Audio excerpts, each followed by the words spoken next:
means they can call me again at any time. Yeah. Unless you serve, you don't get out of the loop. So, yeah. So I'm just looking to see who's on. And so I know Kim cannot attend because she started her new job, so she can't get away. Kelsey emailed me yesterday after the P&Z meeting. She, I guess, was in Texas and had some scheduling conflicts and stuff. And so I'm hoping she'll join us. But I don't know what to expect there. So besides those two, let's see, we're missing Jennifer and who else are we missing? Jeffrey. Avery gave me the thumbs up, so we are live. So we might want to get started, and I guess the others will join us as they're available. So I hope that they'll be coming along soon. So. Okay. All right. I'm not going to do any kind of formal introduction here. This is so for anybody who may be listening. There's Jeffrey, or maybe watching this afterwards, and Jennifer. This is the Planning and Zoning Commission's Spring 2022 retreat. This is going to be, much more informal than our normal meetings. Obviously, our meetings have to run on a, pretty rule and procedure structure, given the more legal nature of them. But this is kind of a time for us to come together and learn and grow, have discussions about things. And today there's probably going to be some spiky topics. But we've got, Brenda Mills and Marcus Kirkman here, and they're going to guide us through some things, as well as Shannon and Sasha. And I see Vidila and Todd are also here from staff, and Will is here. So I'm going to turn it over to them here in just a minute. I just wanted to make one kind of read this real quick quote from the Dalai Lama, which really kind of summarizes a lot of where I come from with what I do, and how I try to move through the world. And the quote is, "Our prime purpose in this life is to help others. And if you can't help them, at least don't hurt them." And I think that really, that kind of sums up a lot of what diversity, equity, inclusion work is about. It's about helping people, not hurting people. So with that, I think Marcus is going to lead us off. Really appreciate that, Joe. Marcus, I'm sorry. Can I interrupt for just 1 second? Can I just share the agenda with everybody so they can just kind of see it real quick? Let's just go over it quickly, and then we'll dive in. Sorry, let me get that going here.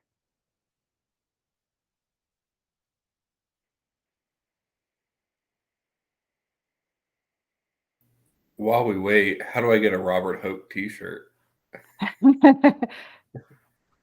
I got one. My brother's has his own electrical company in Charlotte, so I just walk to work. So, but yeah, we can get you one. I'm hoping Jennifer can get us some Under Armour, like, P&Z branded t-shirts we can wear around town, and people can throw tomatoes at us and stuff. I got you. Don't worry. Well, that is awesome. So anyway, let me bring us back to the business at hand, which is our agenda this afternoon. So we have it broken into, let's see, 5, 6, 7, 8 pieces. So we'll start with our introductions, and Marcus is going to kind of lead us through that in our icebreaker exercise. We're going to just briefly review the survey results. You all had received that survey ahead of the meeting today, so we're just going to kind of look at those questions and answers. A facilitated discussion on some of those resources that were shared with all of you as well. I hope you all had the opportunity to at least become familiar with a lot of that, if not actually diving in deep.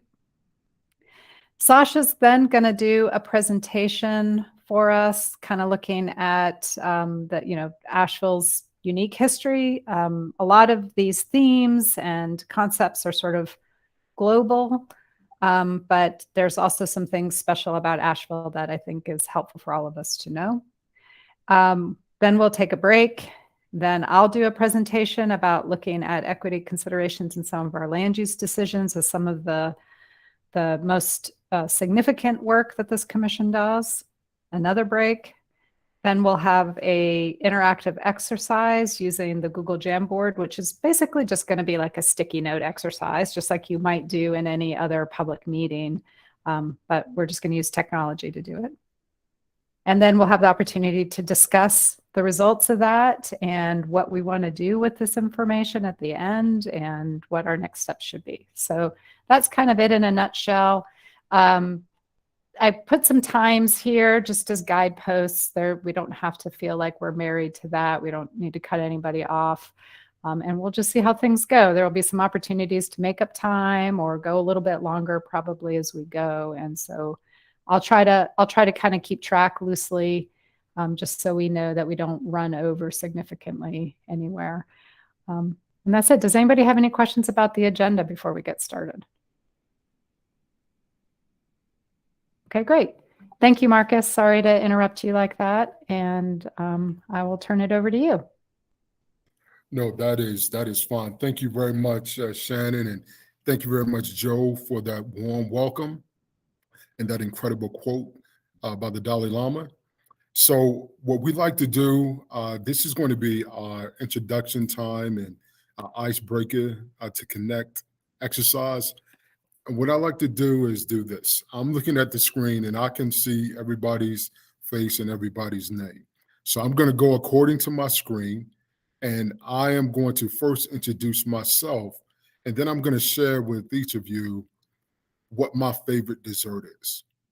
Then I'm going to select the next person, and that person will introduce themselves, say who they are and what they do. They will share what their dessert is. Then they will get a chance to select the very next person. But this is the caveat. Whenever I choose the first person, they will say what my dessert is first. Say, that's Marcus, his favorite dessert is, and my name is, and my favorite dessert. Then they will speak. So everybody following that? Okay, here we go. So, wonderful city, everyone. My name is Marcus Kirkman. I am the Equity and Inclusion Training Consultant with the city. That is my specialty, equity and training. And my favorite dessert is sweet potato pie. That is my favorite dessert. So I am going to pass it along to Shannon. All right. Well, I'm Shannon Tuck. I'm principal planner in the city's planning and urban design department. And do I give you your favorite dessert first? Right. You said that's okay. Marcus and his favorite dessert is. And then Marcus handed off the baton to me, and his favorite dessert is sweet potato pie. My favorite dessert is anything with fruit. Anything with fruit. Good deal. And Shannon, you get to select who the next person is. Okay. I select Robert Hoke. And Robert, you get to introduce me first, and then Shannon, and then yourself. Well, thank you very much, Shannon. Marcus, his favorite dessert is sweet potato pie. Shannon Tuck, her favorite dessert is anything with fruit. And I'm Robert Hoke, and my favorite dessert is red velvet cupcakes. So I'll pass it on to Todd. So Todd, you're up. See, I thought we just had to list only one person before us. I'm starting to write down this whole list, so I'm happy I was called upon. So Marcus, sweet potato pie, that is a good one. I love that too. Shannon, anything with fruit, and Robert, red velvet cupcakes. This is a hard question. I like every dessert, but I'm going to go with donuts. I like donuts on a weekend. That's a good one. So I don't know if this counts as dessert or breakfast, though. I'll pass it along to, how about Jeffrey Barton? All right. I'm happy to go early in this too, because it's going to be a lot of desserts to remember. Marcus kicked us off with sweet potato pie. Then we got Shannon with anything fruit related. Robert told us about his red velvet cupcakes. And then Todd is deciding whether donuts are a dessert or not. So my name is Jeffrey Barton, and my favorite dessert is lemon meringue pie. Good deal, Jeffrey. Jeffrey, and you get the opportunity to select the next person. We'll go with Jennifer. All right. My name is Jennifer. It's a beautiful day here. I had to take it outside, guys. I'm sorry. We got Marcus with sweet potato pie. We've got Shannon with anything but fruit. We've got Robert with red velvet cupcakes, which are delicious. We've got Todd with donuts. We've got Jeffrey with lemon meringue pie. And myself, I love molten lava cake. Especially that kind you get on those Carnival cruise ships. Ooh, molten lava. Good stuff. And Jennifer, you get to select the next person. Sorry about that. Okay, well, everyone has gone that's on my screen, so I'm going to say Brenton.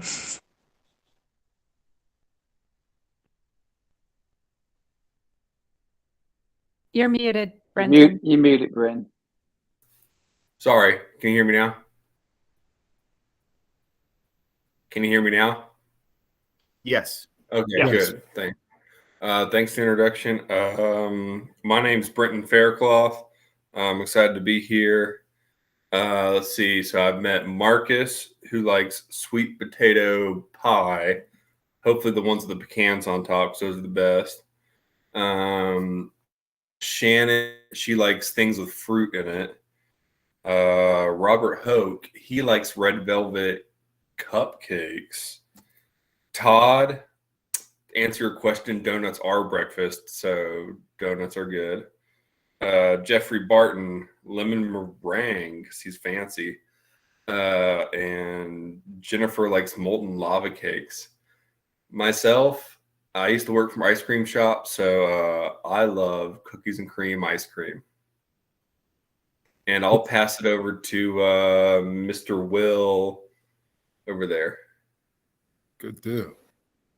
Hey, good afternoon, everyone. I'm Will Palmquist. I'm a planner here in the department. Been here a few months. Happy to be with you all today. See if I can do this. So Marcus kicked us off with sweet potato pie. Shannon likes anything with fruits. Robert likes red velvet cupcakes. Todd likes donuts for breakfast, lunch, or dinner. Jeffrey likes lemon meringue pie. Jennifer likes molten lava cakes. Brenton likes cookies and cream ice cream. And I'm also an ice cream guy, so I'm going to say straight up chocolate ice cream. Love chocolate, love ice cream, so there's no better combination. Good deal. Chocolate ice cream, Will. And you have the honors of selecting who's next. So the only person on my screen that hasn't gone yet is Joe, so I'll pass it off to him. Thanks, Will. Joe Archibald, planning and zoning chair. I'm also an architect, woodworker, bike rider, etc., etc. Let's see. So we kicked off with Marcus and sweet potato pie, which Marcus, I will say, is something that generally for me, and this is just a childhood thing, like sweet potatoes. No, I can't go there. I'm sorry. I really can't. Shannon, anything with fruit, which of course I instantly think of Pop-Tarts because I love Pop-Tarts. And then we had Robert with red velvet cupcakes, which I agree, anything in that small cake form is just delicious. Todd, donuts are both dessert, breakfast, lunch. As far as I'm concerned, anything, really. Jeffrey with the lemon meringue pie, which is super nice. They get that light, fluffy meringue. Love that. Jennifer with the molten lava cake, which is also another wonderful one. I'm getting really hungry and wishing I had eaten more lunch. Brenton had cookies and cream ice cream, followed by Will with the chocolate ice cream. I'm gonna combine a couple of these things because I really love strawberry rhubarb pie with vanilla ice cream on it. Like that to me is just, that's great. That's some good stuff. And I am going to pass it on to Avery.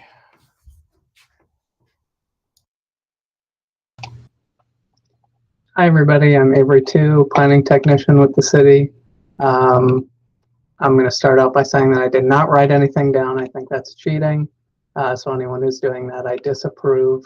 And I might need some help because I have not, I don't think I'll remember all of them. But I'll try and do it in reverse too, because that seems easier to me. So Joe said strawberry rhubarb pie with vanilla ice cream. Before that was Will, and he had cookies and cream ice cream. And then Brenton No, had... Will was chocolate. Will was chocolate ice cream? Oh, yep. I already screwed up. Brenton had cookies and cream ice cream. Yep. Before that was Jennifer with molten lava cake. Before that was Jeffrey Barton with lemon meringue. And then, oh boy, this is getting hard. Who's before Jeffrey? Oh, Todd. Todd had donuts, easy enough. Oh man, was it Robert before Todd? And Robert had red velvet cupcakes. Yes. Before Robert was Shannon, anything with fruit. Before Shannon was Marcus, and he had sweet potato pie. Good job. Well Okay. done. Good luck. The to anyone who reverse comes order after was me. very impressive, actually. I couldn't have done that. Well, I'll just make it harder for anybody who comes after me by throwing a wrench in the works and giving 2. So I have, to go with Todd's breakfast, I have French toast. It's got to be 1, and then will also give another actual dessert, which is s'mores. So. And Great job, Avery, because I didn't put that caveat in there about not writing it down, but about 3 people in, I saw everybody writing it. oh So, yeah. Well, it makes it a lot easier. I'll throw it to Sasha. Okay, well, it's a blessing to be young, right? And have all those brain cells. I'll just say that. I'm Sasha Vertinsky, and I'm a planner with the city. And this is Marcus. He loves sweet potato pie. Shannon loves anything with fruit. Robert Hoke loves red velvet cupcakes. And Todd, and I guess I'm a cheater here, loves donuts. Jeffrey Barton, lemon meringue pie. Jennifer with molten lava cake, which was an awesome choice, I will say. Brendan Faircloth, cookies and cream ice cream. Will loves chocolate ice cream. Joe loves strawberry rhubarb pie with ice cream. And Avery, I'm going to say s'mores, since I don't think French toast is dessert. And for me, I guess my favorite thing would be like a warm chocolate chunk cookie. That would be my favorite. And I will choose Aaron Miles.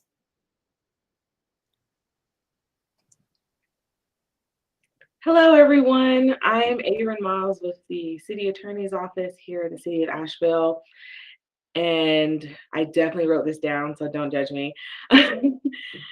Marcus likes sweet potato pie. Shannon likes anything with fruit. Robert is the red velvet cupcakes. Todd is donuts. I totally agree that it is dessert.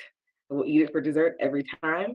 Jeffrey, lemon meringue pie. Jennifer likes molten lava cake, also an amazing choice. Brenton likes cookie and cream ice cream. I also love ice cream, so I'm here for that. Will is the chocolate ice cream. Joe is the strawberry rhubarb pie with vanilla ice cream. Never tried it. Now I definitely will. Avery, French toast and s'mores. And Sasha likes warm chocolate chunk cookies. And my favorite is strawberry ice cream. oh, good deal. And you get a chance to pass it along, Aaron. I will pick vanilla. Okay. I'm also not cheating. I appreciate the honest people here. We'll go, let's see. It started with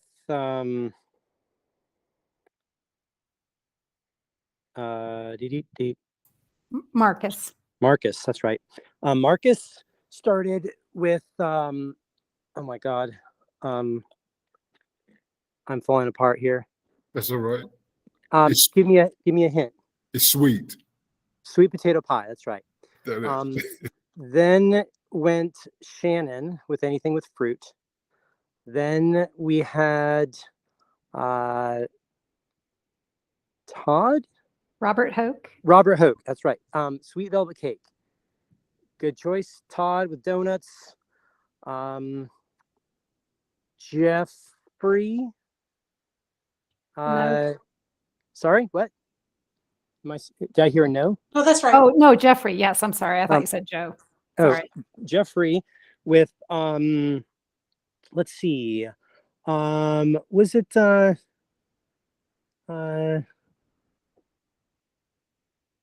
it was lemon meringue pie. There Thank it you.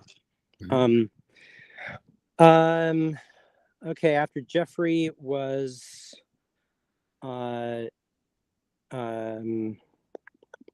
Jennifer with some molten lava cake. Good job. Then Brenton. Help me out here. Brenton with let me see, lemon cookies and cream ice cream. Good job. Yes. Will with chocolate ice cream. Thanks for keeping it simple, Will. Next was, I'm not done, right? No. Next was, let's see, after Will was Joe. Mm-hmm. Joe, who kind of cheated by giving us 2 desserts. No. Which rhubarb and vanilla, rhubarb pie with vanilla on it. Is that right? Strawberry rhubarb with vanilla. Strawberry rhubarb. Okay. So it's kind of cheating on 3 levels. Strawberry is the dessert itself. Just kidding. I'm totally kidding here. Next up was Sasha. No. Avery. Oh, Avery. You gave us the 2, which includes s'mores. I'll call it that one. Then Sasha. Mm-hmm. Yes. And I forgot what you like, Sasha. It was chocolatey. Warm chocolate chunk cookie. Warm chocolate chunk cookies. Then Aaron. Is that right? Yes. With carrot cake. Ice cream. Strawberry ice cream. Strawberry ice cream. I was so close. Yes. And I'll say creme brulee. Is there anybody left? Oh, creme brulee. Yeah, great job. I'll tell you, by the way. Yes, we have 2 left. Janice and Brendan. Okay, I'll go to Brendan so that Brendan.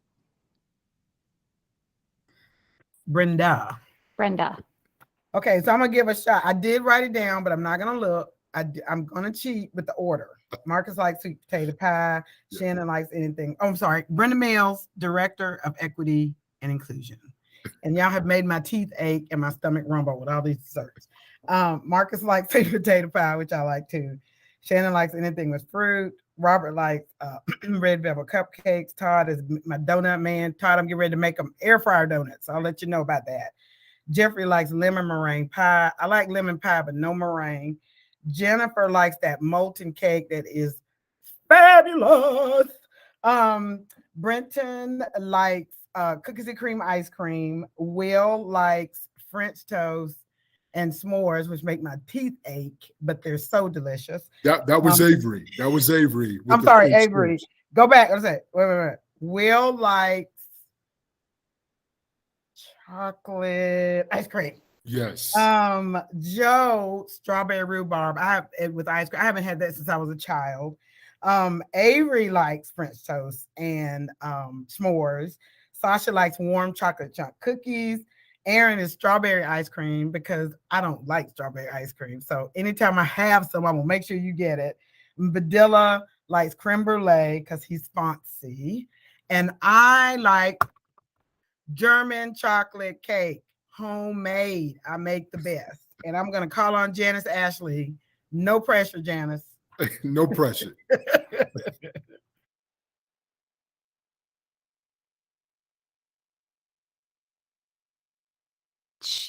You're muted, You're Janice. muted. You're muted.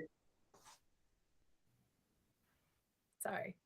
We got you now. Hello, everybody. I'm Janice Ashley. I'm a senior assistant attorney. I've been representing planning and zoning at their annual meeting since I got here, which is almost more than 10 years ago now. And I also have a background in planning. I have a master's in planning. And so I really love getting to work with planning and zoning and hearing all the perspectives of the commissioners. So I did write these down, but I could do it by memory if I just like somebody say their name and I can not look at my list and I'll know, I can tell you. But that's, so I can run through it really quickly. We just say the name and I'll say it. How's that? You start, Marcus. Yeah. Marcus, Yes. sweet potato pie. Yes. Shannon. Shannon, anything with fruit in it. Robert.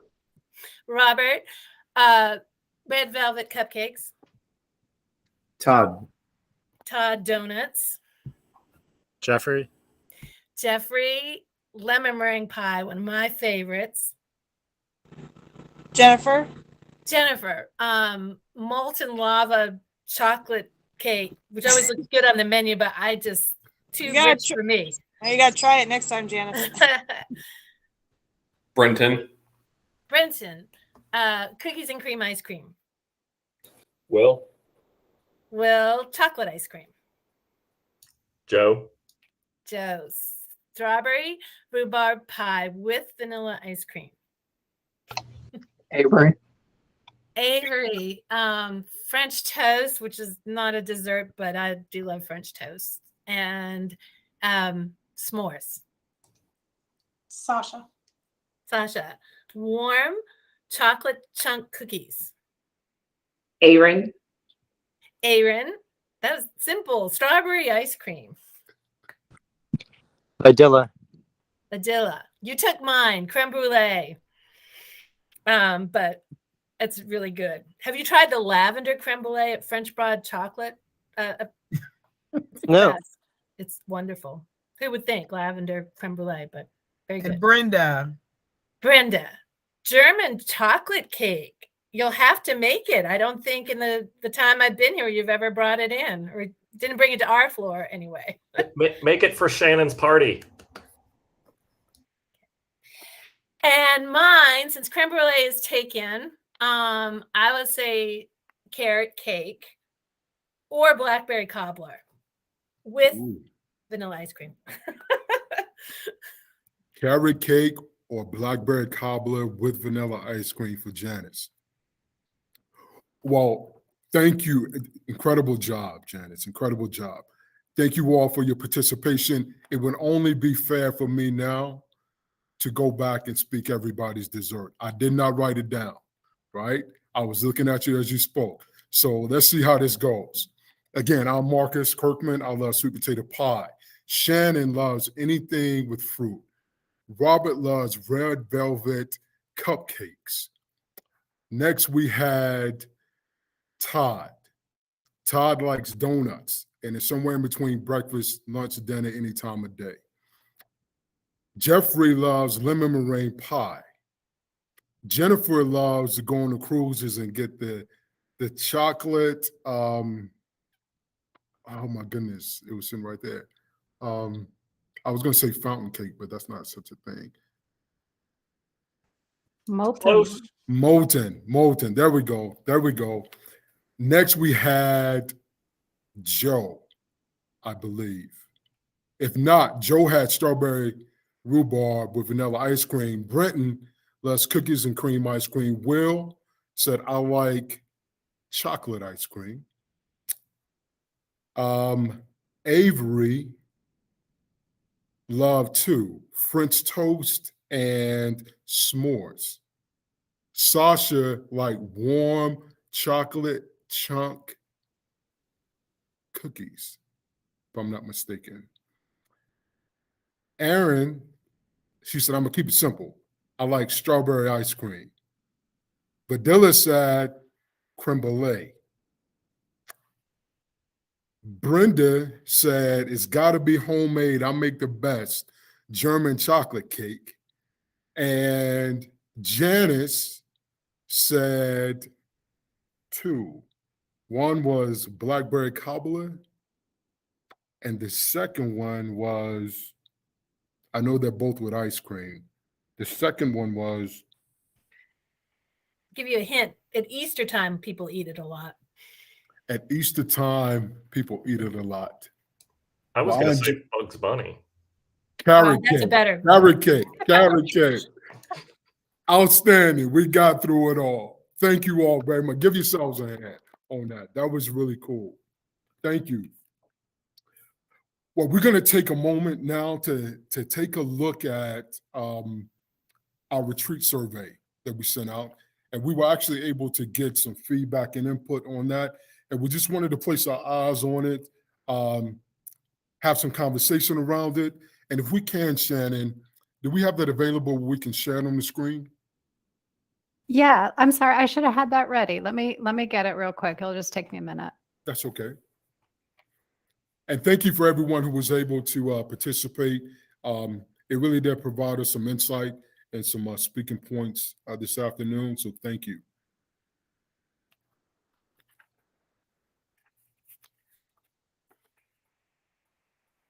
And to kind of give you an idea, when we take a look at the graphs, because there's several, on the left-hand side of the graph, you'll see the numbers 1 through 5. And just so that you know what the legend is, that 1 means strongly disagrees, and the 5 is I strongly agree.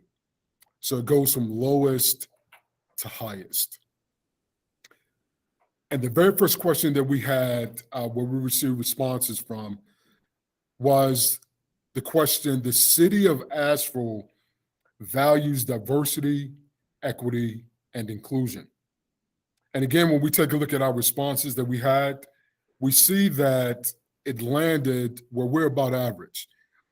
All of the participants who did respond, we landed on a 3, which says there's room, we've made some success and we're doing well in some areas, but also there's room for growth. So I'd love to hear from everyone here. What are some of your ideas? What do you think would help us to increase that 3 to a 4? Anything that stands out to you as far as perspective, thought, experience? Well, we can increase that from a 3 to a 4.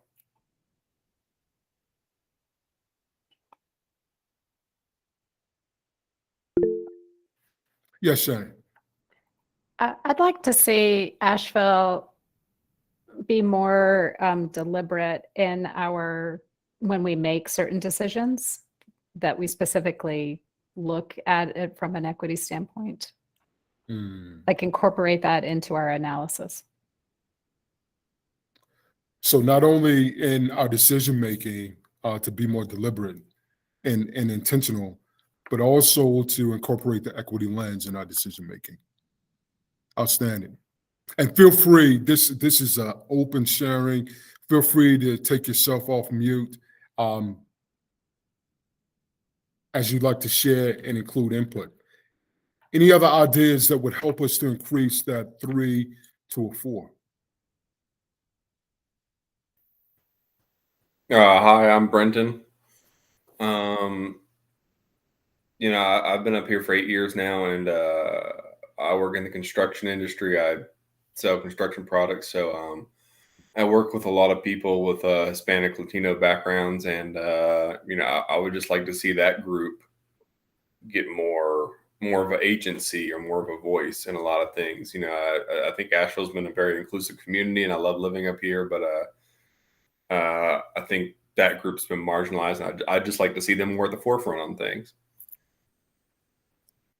Outstanding. So definitely heard, Brendan, you've been here 8 years, and you'd like to see that the Hispanic and the Latin community have more of a presence in the agency and what's happening in Asheville. I'm curious, in that 8 years, have you seen progression and growth around support for the Hispanic and Latino community? Have you seen things that are going well? You know, I want to answer honestly. It's hard, being a white man, it's hard for me to answer that question really honestly, because I'm not in that community. I just interact with them a lot. Okay. I feel like it's grown incrementally as far as what I've seen through my little point of view. That they're just a huge portion of the population here, and I feel like they're underrepresented in a lot of times. So I think it's grown some, but I think proportionally to how many people in that group, that demographic, live in the area, I think it's underserved. Definitely hear that it's underserved, and there's plenty of room for improvement and growth and support. Brenton, you're in the construction industry. Would you say that is geared more towards that industry or as a whole? I want to be clear that. I think as a whole, I don't want to just confine that demographic of people to being in the construction industry. They work, that demographic works in a lot of different industries. That's just I work in construction, so that's the lens I see. But I know they work in service industries, they work in public sectors, they work in the produce farming industry. There's tons. Throughout society. I just know what my lens can tell me. And thank you very much for that, lens. Very important share. Thank you very much. And I just saw, I think Carly's hand was up. Carly, you missed throwing out on the desserts. But feel free to speak.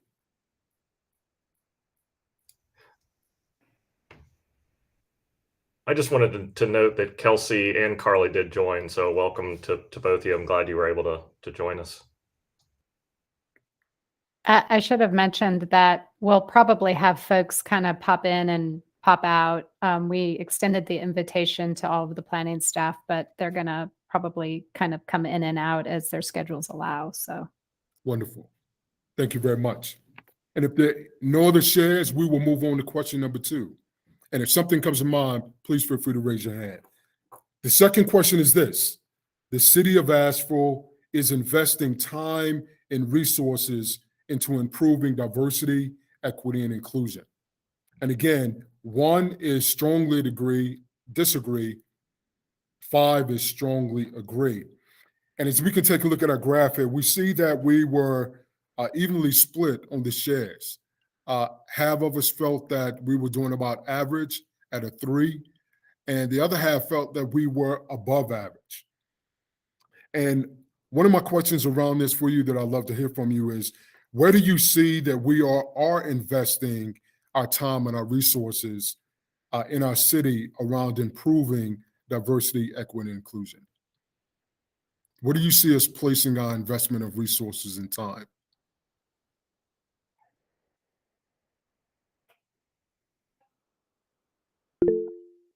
Robert.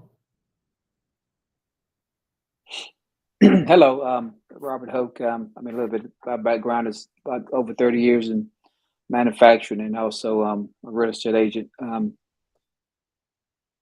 the Asheville area for over a year. I've been on planning zoning for just almost a year now, and I just see that the resources is I guess the equity table when it comes to projects come to the area, try to get some affordability here, and then I've seen some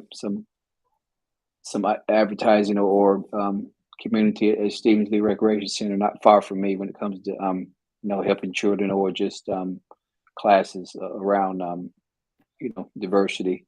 And then my biggest thing is would see I guess the education piece of having hopefully a class or a just an event once a month or once a quarter to just to talk about this and to have it at the forefront of just once a year or I know Brenda has a lot on her table, but just to getting it out there to the people and asking them. But the biggest thing is a question with I mentioned a guy I grew up with.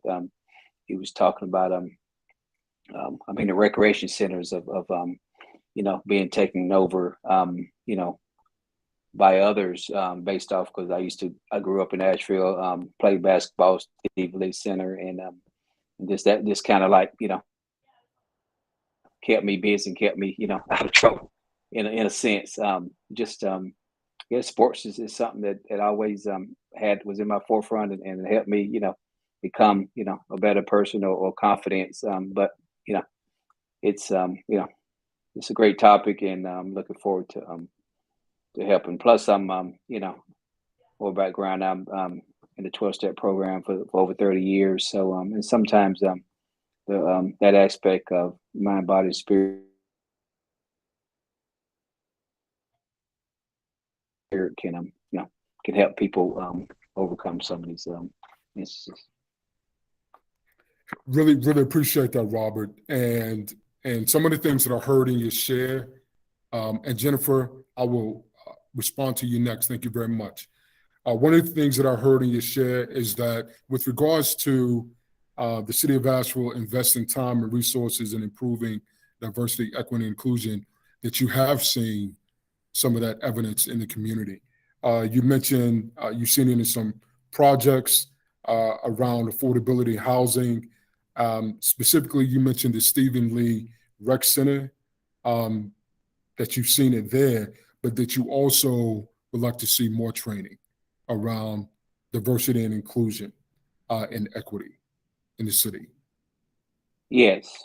I would think that this was told based off some feedback of things that happened, Forest Stephen Lee Center or yoga or whatever up there. Instead of we used to have recreation. I worked for CETA, if you remember that many years ago, and $3 an hour was a lot of money, but it was a summer job that made me feel confident and support myself at a teenage years. But just playing basketball and having recreation for kids, and also just even going into to schools and just having just a one talk with the I remember that growing up with mentors would come into the school and we'd go to the auditorium and they would talk about not just not using drugs, but also just having a life and giving them some confidence. That's where it starts with the kids. Clearly heard, Robert, and thank you for that. There's an opportunity to create more equitable resources as it relates to quality of life. You mentioned yoga, mind, body health, and things like that. So thank you very much for that. And Jennifer, you had your hand raised. Thank you. So just a little bit about my background is I spent 15 years in government and nonprofit, and then I was in the Peace Corps for 2 years in Honduras. I was the Hispanic Coordinator Initiative Director for Girl Scouts North Carolina Coastal Pines before I moved to Asheville, and most recently I've been in retail for 7 years. So I think Asheville is moving in the right direction for diversity, equity, and inclusion. I see a lot of things around town as far as, we have, and I don't know which ones of these fall in the county and which ones fall in the city, so, correct me. But, I see that we have like a Hispanic program every year out in Pack Square Park. We have we have a huge, LGBT community here where people can feel welcome. We have big support for BLM last year. So I think that we're moving in the right direction. I definitely think that we still have, some things that Asheville needs to work on as far as what we get stereotyped as. my time in Girl Scouts definitely showed me like where we can reach out to. And there's a lot of grassroots work that has to be done just by knocking on doors and getting out into the community. And, one thing I did there was able to take 8 girls from a very low income community and send them off to Girl Scout camp for 2 summers in a row. But getting the stigma out to families of that this is like a safe community and what you can do, those are things that we have to work on. And like Robert said about just like building the parks and things like that, those are things we can work on here on our planning and zoning committee and making sure that it's not just in like certain communities. So some things I would also like to see us work on is like the gender part of diversity and equity and inclusion. More things for like, Women's History Month and the affordable housing. Like I said, I work in retail and actually had a meeting this morning with a district manager, and we were talking about affordable housing. And I know this has come up several times on our meetings, but $40,000, if you make $40,000 a year, you qualify for affordable housing. Those are people that work for me that make $15 an hour. So that's kind of like where we need to start looking at. But think of all the people that live here that don't make $15 an hour. How can we really reach out to them in those types of communities? That's like a huge, important part. Making them eligible for affordable housing could really change their life. I have somebody that rents from me right now, a single mom, and she pays $15,000 a year in rent. So if you have somebody that lives here and they're paying $15,000 a year in rent and they're paying $15,000 a year in childcare, like they're like not making it. I don't know how they're like living. So I think those are all things that we can improve on underneath this umbrella. I really, really appreciate that, Jennifer. And Vidila, I did see your hand up, so I'll be coming to you next. Wanted to highlight some of your shares, Jennifer, that you mentioned. In your time since you've been here in Asheville, you spoke to where we've had visible support for different communities. With the Hispanic celebration in Pack Square, you've observed that. You have observed the LGBTQI support here in Asheville, the Black Lives Matter movement. You've seen that here. But you also see where there's an opportunity for us to be more active and engaged around gender and certainly around affordable housing to provide support and resolutions for those areas. Thank you very much for that. Vidila. No, I didn't have my hand up. I don't know what happened. Okay. All right. Good deal. I want to make sure I acknowledge you if you did. Any other shares on question number 2 before we move to question number 3? All right. Question number 3. I feel that my unique background and identity are valued and respected in the city of Asheville. And again, as we take a look at this, the majority of the responses were that we were above average in this area. But we did have a presence where we felt like that we were average. And what I'd love to hear from the commission and everyone here is around feeling that your unique background and identity are valued. What do you all feel like are some of the systems and resources that actually support that, making it possible, where identity is valued and respected in the city of Asheville? What systems do we have in place, or what processes or policies or the way that we govern? What is really supporting that where someone would feel valued? Shannon. I don't know if this is really a system per se, but when I think about what is nice about Asheville for me is that I feel like we're a very welcoming community and a very accepting community. And I wonder if that, and then I think culturally, if you have that, then it might even attract other similarly minded people who are looking for an environment like that. So I wonder if that is part of what helps people feel like their uniqueness is valued and respected. Evadilla, I will certainly come to you. You bring up a very interesting point, Shannon, that we're a welcoming city. So when you take a look at that, what are ways that we as Asheville welcome people and help people feel comfortable? I guess one thing that too I should maybe just mention is that, like, I've noticed that, I actually wrote these, I wrote these questions. And when I say the city of Asheville, I realize that that could be interpreted different ways. It could be, what does the government, city of Asheville do? And then also, what does the city of Asheville, like the broader city of Asheville do?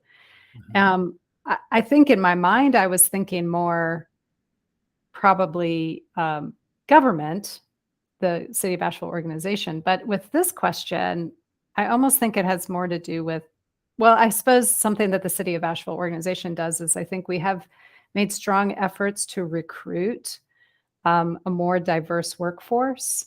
And I think, having colleagues who are of similar faith or people of color or whatever, just makes everything feel more comfortable for people.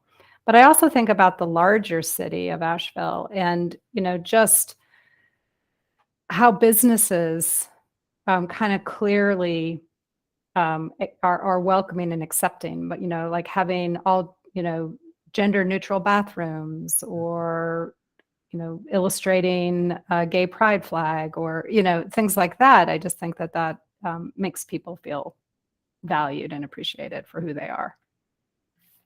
Really appreciate that, Shannon, and really appreciating that that distinction and that framework that you provided for us. Not just talking about the government perspective, but in the larger collective, the actual city of Asheville. One of the things that really drew me to Asheville, and since my time being here, that I feel like we do a very good job at, both as a city government and also the collective, is a sense of community. There is a commitment to be community, to live in community, to work in community, to share in community, and it's a very tangible presence. And I think that we do a good job at that. Videla. Thanks. When I read this question, to me, reading that, what I feel my unique background and identity have to do with is really what is my difference, right? What makes me unique and what makes everybody unique is the things that make them different from everybody else. And so I think it's important in thinking about differences that when we want to value and respect those differences, to me, the key elements are tolerance, vulnerability, and a willingness to open up to someone who's challenging the norm. And I think this is really important because typically it seems like whatever idea is the common idea, the status quo, there's momentum behind it. And people don't really want to step outside of that, or it's challenging. And so I think we need to have more courage to speak up when we want to, acknowledge a difference that we need to think about differently, and to have the vulnerability when it's sensitive to take it in and to hear it and to feel it and to struggle through it. So I guess I would just highlight this need for courage and vulnerability. The need for courage and vulnerability as it relates to honoring and acknowledging our differences and embracing those differences. Be curious to hear, Videla, in your experience and your perspective, how would you say that we're doing as a city in engaging and embracing the differences with that curiosity, with that desire to unfold it, to unpack it, to embrace it? I think in a lot of ways we're trying really hard. I think this city has taken some pretty bold steps to acknowledge the need for dealing with diversity and equity in a better way. And I think we're just kind of starting. We're at the first steps that this has really just started in the last couple of years. So I think the intention to address the issues is there, and the train's left the station, and now we need to continue to just struggle with it and help it to move along. Good deal. That we're on the front end of it. So thank you for that feedback, especially highlighting the importance of embracing difference, because that really facilitates growth in so many ways. Thank you all. Question number 4. I know where to find resources to learn more about diversity, equity, and inclusion. And we had a response where someone responded that they completely disagree, and that we had responses where kind of know where to go, but don't really feel comfortable. So I'll take a moment to kind of speak to this and highlight some things for us, and I'll follow up with Shannon in an email to list some of these resources that we know. First thing I'd like to share is that our Equity and Inclusion Department with the city is now fully staffed. Most of you may know, some of you may not know, that Brenda, of course, is our director, and Brenda for quite some time was managing the day-to-day activities of the department herself, which is a tremendous load. I came on board in December, a couple of weeks as the Equity and Inclusion Training Consultant. A couple of weeks after me was Darian Blue, who is our Community Engagement Liaison. And now we have Elena Smith, who was with Parks and Recs, and now she is our Research and Data Analyst. So we are a full family. And I say that so that you know, but I say that also we are currently in the process of revamping our Equity and Inclusion page for the city. So that will be rolled out here shortly. It'll have all of our pictures up there, our bios. That we currently do have an Equity and Inclusion page. It does provide some information, but we're bringing that current time as it reflects our city right now. If you go to our current Equity and Inclusion page, these are some of the things that are offered on the page so that you know. The key concepts and definitions around diversity, equity, inclusion, institutional racism, because all those terms are different, but they work together in us setting our policies, how we train, how we view equity through the lens of all our projects. So it's really good for us to have a foundational understanding of the concepts. We also, on the page currently, it displays and breaks down the difference between equity and inclusion. Equity and equality. Equality simply says that everyone has the same thing, meaning that if I needed a coat, that next person is given a coat too. But if I'm given a coat that doesn't fit me, that really doesn't do me any good. That's where equity comes in. Equity is where we provide the resources to make sure that everyone thrives, and it's specific, it's tailor-made for people. We also have on our current business equity page, the business inclusion link that highlights all of the minority businesses here in the city. We have a discrimination form and our latest and greatest equity and inclusion news. Again, all of that is to be updated. What are some additional equity and inclusion resources that I will put in that email to Shannon? The link to GARE. GARE is the nonprofit organization that supports racial and equity inclusion work that has an incredible list of resources there, GARE. There's also a nonprofit organization called Race Forward, where they offer trainings throughout the year, seminars, conversations on current day topics, addressing equity and inclusion issues, and also Policy Link. So those are some resources. Again, I'll put that in an email to Shannon so that you all can take a look at it and pull from that what you need. in the support of your work or any questions you may have. And question number 5. I feel comfortable having honest conversations with my colleagues regarding diversity, equity, and inclusion. And I'll reread that for emphasis. I feel comfortable having honest conversations with my colleagues regarding diversity, equity, and inclusion. And when we take a look at our responses, we had a response of a 2 that's less than average, where someone did not feel comfortable. And that is not an isolated case. I would imagine that there are so many others who may feel the same way.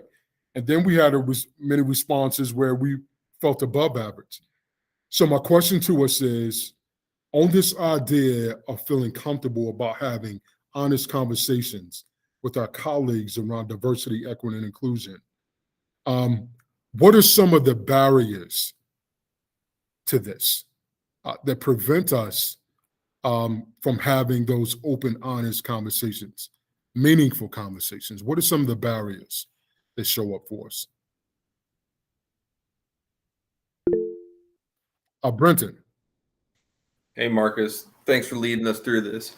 And I don't know if this is going to directly answer your question. I guess just, I don't mind having honest conversations, but again, I'm coming at the lens through, I'm a white straight male. So I don't know if someone I'm talking to, they're having a conversation with me at work or something, their perception of the situation is much different than mine, or, they're much less comfortable. So, I guess my answer is I feel comfortable having that conversation, but I don't know what I can do to make that person or that group feel comfortable with having that conversation without repercussion or without stigma. To me, I don't know if that makes any sense, but I feel like it's somewhat of a loaded question, at least for me. So I'm just trying to answer honestly. No, Brenton, absolutely appreciate what you shared. And what I heard was you identify as a white male, and you are very open to having conversations around diversity with a diverse group of people, but you're not sure how they may respond to you or what they may be thinking about you. But you're open to do that, right? And one of the barriers that I heard was that there's a barrier to relationship. There's a barrier to relationship. Whenever we have a relationship with someone, whether we know them right off or not, heard them, once we actually establish a relationship, and a relationship can simply start by, hello, my name is Brenton, your name is, from that moment, you may see them again the next week, and we remember them, we can start to build a relationship there. And once we start engaging with people at that very human level, it's amazing how much we actually have in common in the sharing. So I definitely hear that there's opportunity for all of us to cultivate and grow these new relationships, right? And maybe step out just a little bit and be in a space, or if I'm at a restaurant, I'm at Walmart, to say hello to someone that I may have just passed by, but simply just saying hello. Robert. Hey, this is a big question based off. I was born and raised in Asheville, grew up in Hillcrest, believe it or not. So become I guess I know a lot about the been in recovery field also with people that come from come from nothing and come in on a program with low self-esteem. And then end up, you see the daylight come in their eyes when they're waking up from from a big fog. When it comes to building relationships with other people, like I said, I've been in manufacturing over 30 years, but it just took for me just overcoming being able to speak my mind and and have an open mind. And plus, it for me, it's always about the inside work for me to have to work on me, and then being able to learn how to talk to people, and then understand the recourse of how having them barriers of people respecting me also. And then it's still I have the honest conversations in the same way. Like I said, I've been out of work for 11 months back in Kimberly-Clark now, and sad to say, just hearing about the gas and the mask and the politics stuff, and I just try to my honest conversation is it's kind of smart to say you wasn't complaining when it was all was high. So but anyway, it's and talk about the diversity part, equity and inclusion, and for me it's showing some clients about a month ago, moving from Arizona to here they're from the UK, and just having this is my first time ever showing even having a good conversation with someone from another country, less showing them about looking for a home and how much they actually love North Carolina, and they talked about why they love it is that because they work from home, and if they thought if they lose their work from home job, that this has an employment rate that they like, and they can plug in where they want to, and it's just treating it with respect, and having an open mind, and like you said, sharing it, and talking to people, and just having that communication with others, speaking to someone with it if they don't speak, or just trying to break that wall down, and is what I try to strive for. Plus having 2 kids, and trying to show them the same thing of it's trying to be an example. They watch their father grow up and work hard, and I just try to pass it on to them, and let them understand that you can have something in life by doing the right thing, and so we all come a long way, but there's more work to do, but it starts with that one person. It's a ripple effect, same way with like I said, when they're helping others stay clean and recover, same way with build a relationship with people that's not in my my race class, but we all human, and thank you.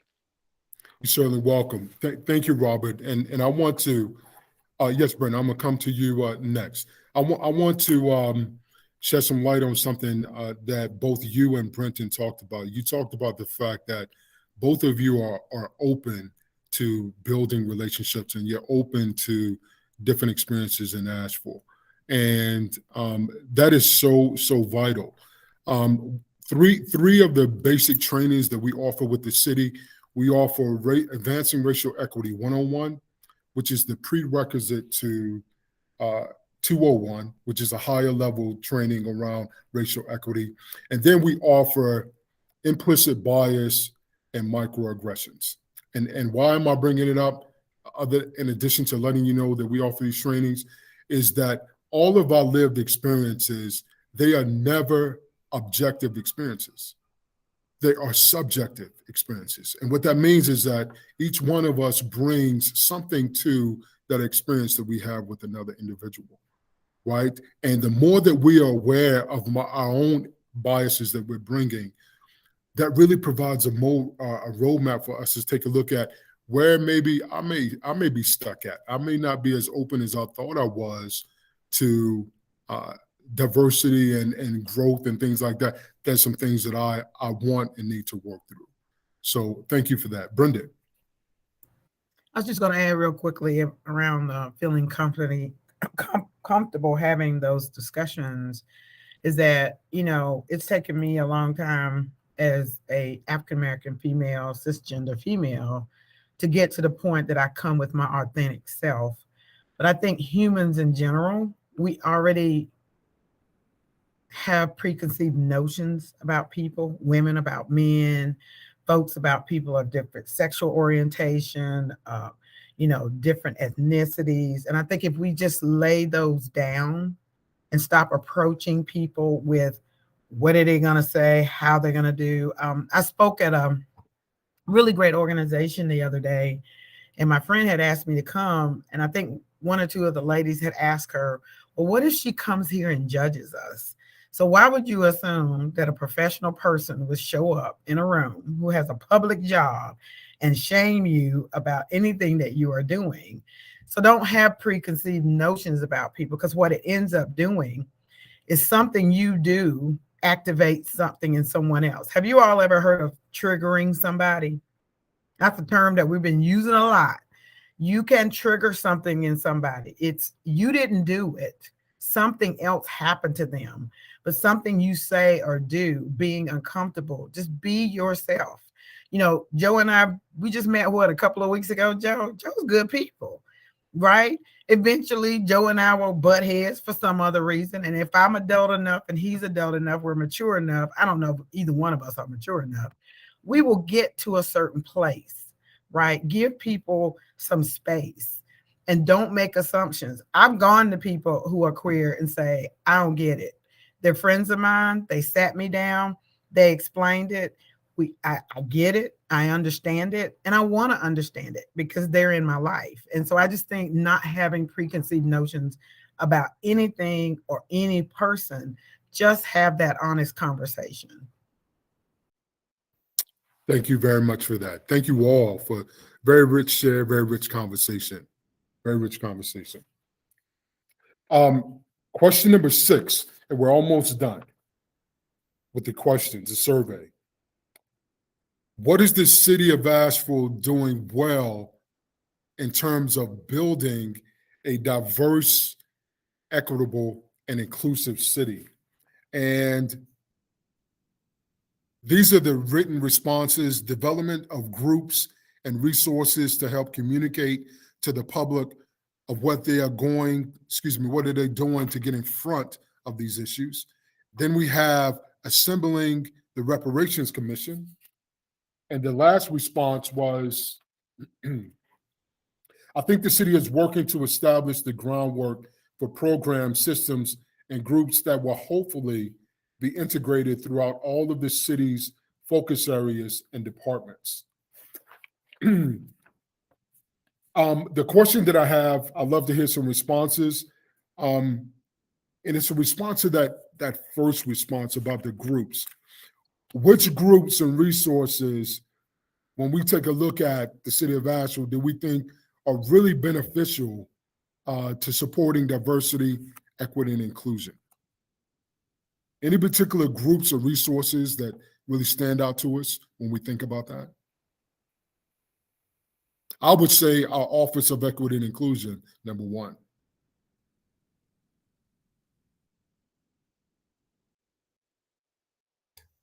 I mean, I would say it's that group, and the Reparations Committee would be the two. Reparations Commission would be the two I think of. And I'm going to come to you, Brenda. I saw Shannon's hand too. Joe, it's interesting you brought that up, because I made a note about the Reparations Commission, and I'm curious to hear what message or statement would you say that this communicates by assembling the Reparations Commission? What message does that send? What does that communicate? It goes back to one of the earlier questions, that the city of Asheville does care about this, cares enough to set up a commission that will then dive even deeper. It's not just a token, kind of thing. Thank you very much. I appreciate that. We have Shannon and then Brenda. I was just going to say the same thing about the Reparations Commission. Outstanding. Thank you. Thank you, Shannon. And Brenda. I always want us to consider that the obvious isn't always the answer. The way that we're going to change these things is that the majority have to give up power and have to consider how they are going to change things. We didn't create it. The majority created it. I'm not pointing fingers. But if systems don't change, if policies don't change, if procedures don't change, you can have all the reparations recommendations you want until those procedures change within the system. That's some of the work we'll be doing within the city, is looking at policies and procedures. But I don't look at the policy of the hospital. I keep hearing people of color telling me they're having horrible experiences with doctors and medical service. And I keep hearing about how it's hard to get jobs and things of that nature. And there's still favoritism. And so it's not always the obvious. It would seem to be the majority who have the power and control to make a different way, so that people feel welcome in a culture. I mean, we can do all the recruitment we want here at the city or any place of business, but have you created a culture where I feel comfortable? Because if I'm still, as a female, let's just get off race. If I'm a female and I come to work and people still sexually harassed and the things going on and those things are not being addressed, that is not a culture where I'm going to stay and work.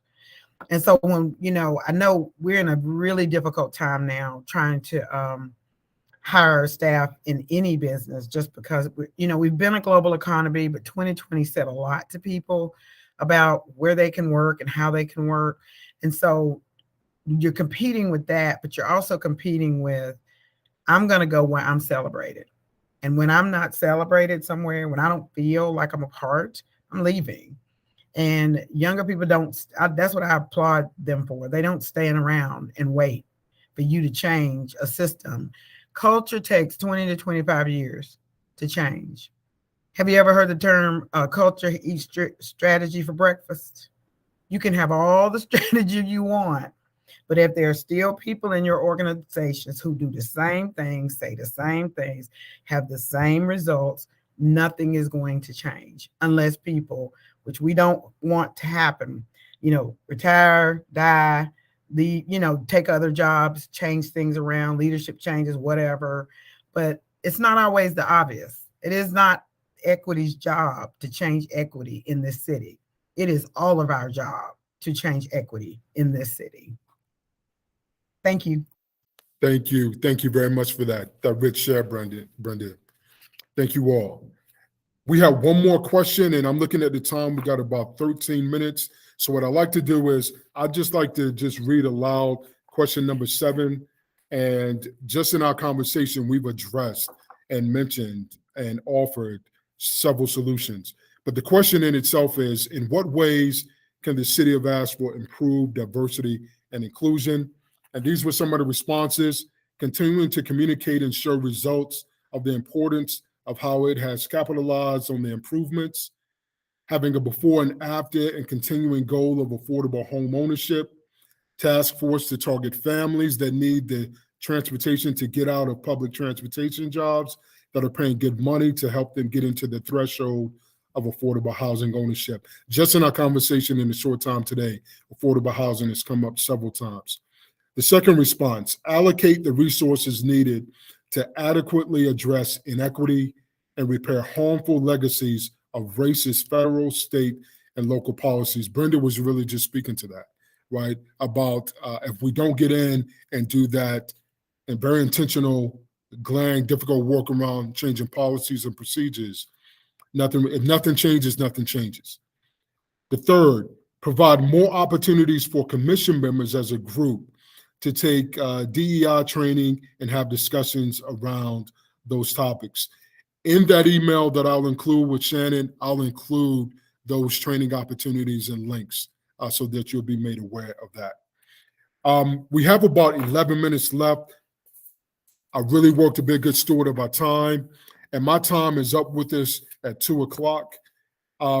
So we have about 11 minutes. We had some homework that was assigned to all of us to kind of look over some documents. There were several really great videos.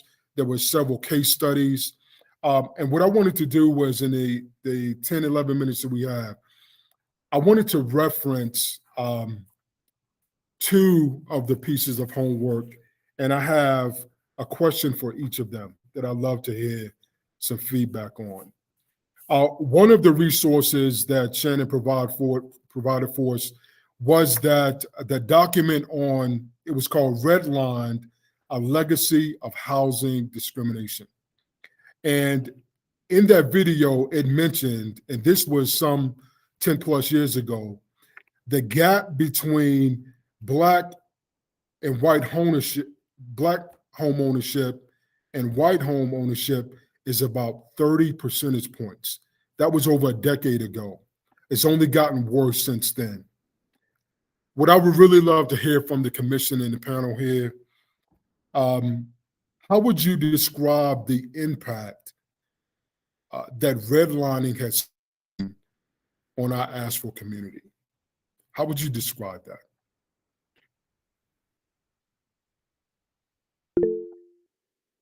Brenton. Hey, thanks for bringing that up. Yeah, I really like that video, and I mean that's one of the big reasons I wanted to join the Planning Commission committee. I mean, home ownership is a method for any race, religion, ethnicity, gender to move themselves to higher socioeconomic classes. I mean, we've just seen it throughout the history of the American story about that.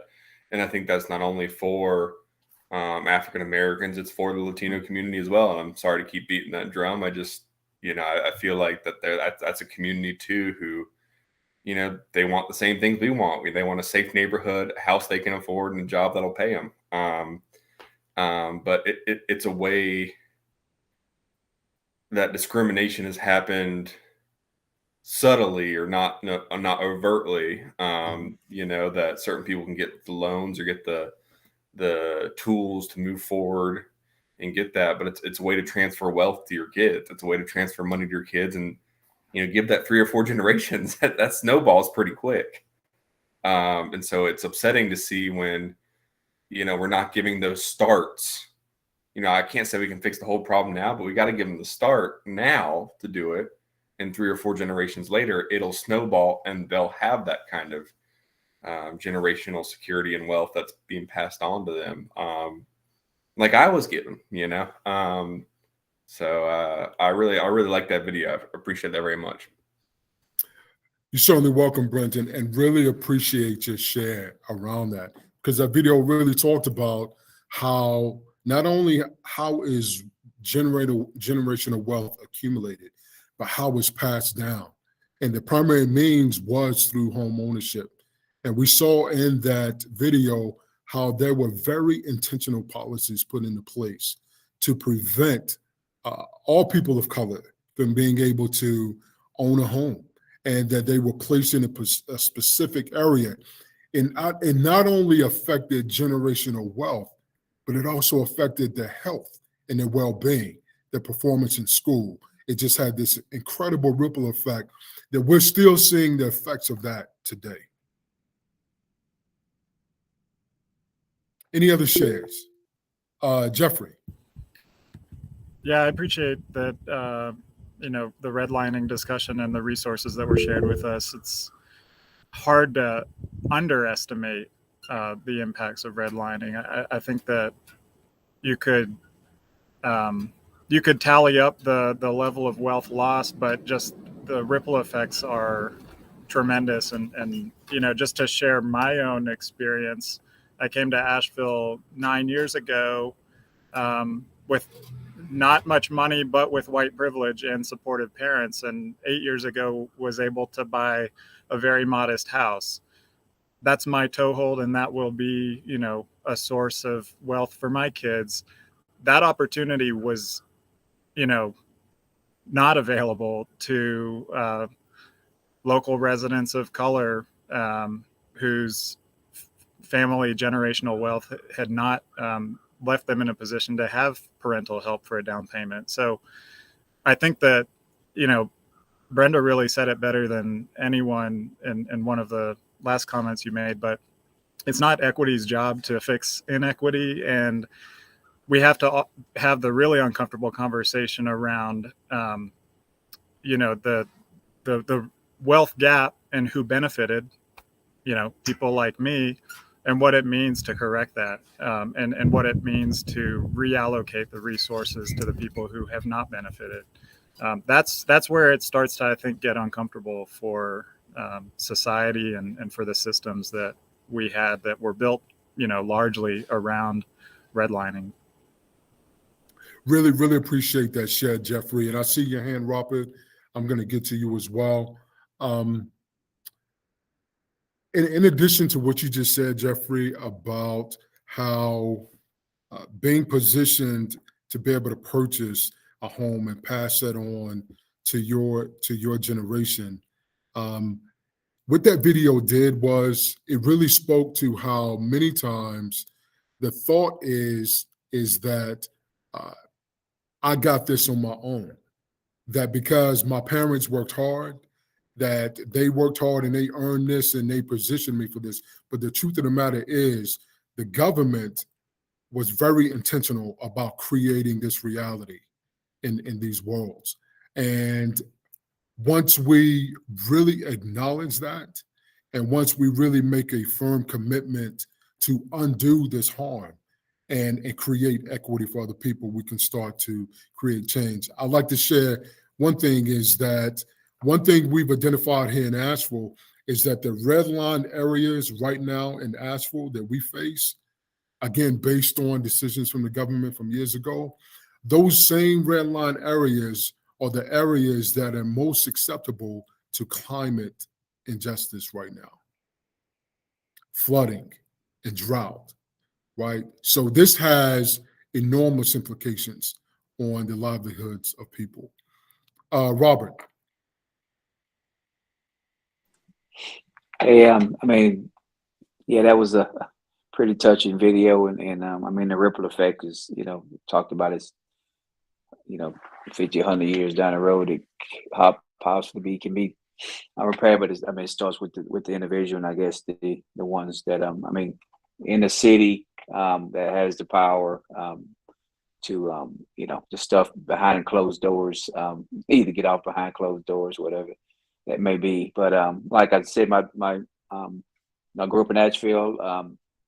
I guess I'm you would say the one that climbed out a little bit. Born on Hillcrest, and my mother raised us. She died when I was 21. And got my little trouble, and then ended up getting straightened out at 23 years old, and but I worked at Gerber 13, 12 years, and then now Henry Clark 20 years, and I ended up renting for 10 years. I just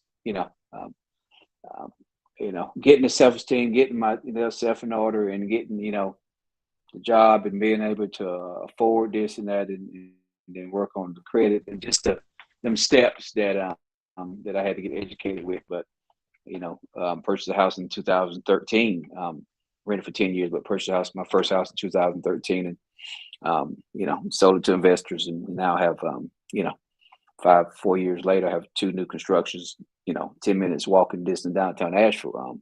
Not here to brag, but I'm not the normal one that would probably, I guess, raised in Asheville that would have that.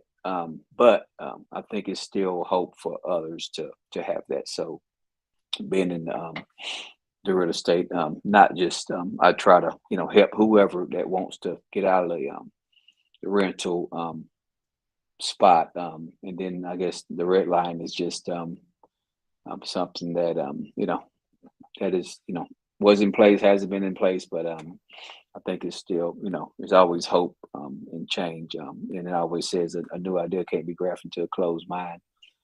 But I am in position to now to help others of Hispanic or African American to talk about their credit, talk about how they can become a homeowner, and getting that self-esteem, and unlocking that mindset of the rat race of always having to rent and burn their money up. But affordability piece is still something too, but it's still all possible. But it's just the education is is important too. Thank you. Appreciate that, Robert. And one of the, and I saw your hand, Joe, and I'm coming to you next. I definitely heard resilience in your share, Robert, because you have a unique perspective being from Asheville, having lived here, and there were some obstacles that were clearly placed in your path to prevent you from being where you are. But that resilience and your own lived experience to push through that, you're in a position to also share that with others, and it sounds like you're willing. And thank you for that. Really appreciate that share. Joe. And I will say I appreciate that, Robert, as well. It tees into the comment I was going to make. I think one of the issues of redlining that maybe gets overlooked, at least initially, there's the actual impact to people being able to buy a house and the generational wealth, but it's something that came up that you mentioned, Marcus, about health, and then even physical health, in the fact that redlined areas typically were in more industrial areas, so there's that physical harm to physical health, but even mental health, and that's why I think Robert's comment was great, because it is that these systems are against me. I'm not able to buy something, and so then that gets perpetuated over time. And even passed down through generations. And so it does take that, it takes more, I think, when people have been marginalized in that way, and take it internally, mentally internally, and then to overcome that. So it does feel like it's a big hurdle on that aspect, as well as just the other physical institutional policies that need to change as well. You know what? Thank you for that, Joe. And one of the videos, there was a doctor who talked about he went into depth talking about the mental health and the blood pressure, making you more susceptible to heart disease and things like that. So there are real tangible quality of life impacts that sometimes we don't typically think about, but certainly play out in our communities. I saw a couple of hands raised. I want to make sure I acknowledge them. Janice, and then Robert. I'd raised my hand, but then I see you're at your time, Marcus. So I just wanted to quickly. We have time. Like, we can run over. It's fine. We can make it up. I just wanted to take this. What I was thinking about is sometimes people think about redlining and urban renewal and its history and what it has done. But lately, there have been a lot of wonderful pieces on NPR. They're not that how this is still continuing. And I always find it helps me with my understanding of diversity and equity when I think maybe we're on a more even playing field than we actually are. When I hear people's actual stories, for example, one of the most recent stories was that story of a woman, a Black woman trying to sell her home in a gentrifying neighborhood. She kept getting offers that were well below what it was worth. She ended up having a white friend of hers pose as the property owner. She took out all her family photos, everything from her place that would identify it as a home of a Black person. And then being sold as a white person, all of a sudden, all these offers came in. That's something that happened within this past year. And I was like, what? Nice middle income neighborhood, maybe, yes, gentrifying, woman who's lived there and wanted to sell, and yet this happened to her. So that was one recent story. And then NPR also did a story last year where they took, I think it was a lawyer, a young African-American lawyer. She was looking for a house, and then she had friends that were a white couple, gay couple, that were looking for a house, and they would compare notes. And she was never told about certain properties coming up that her friends were told about. So all of this continues. And so it's I think Jeffrey said, we have to have the uncomfortable conversations. We have to hear people's stories, because if we don't, we might just think, well, that was history, and yes, it's contributed to the wealth gap, but it's happening now, and it happens to people that, but for the color of their skin, that's the difference. The middle class, same education, but people are being treated differently. So I just wanted to mention that. And it'd be interesting if I don't know, maybe we take on a local project to say, let us hear your stories of what you're experiencing now in the community when you go to try to buy a house. Yes, it is unaffordable for everybody now, but are there these other situations happening?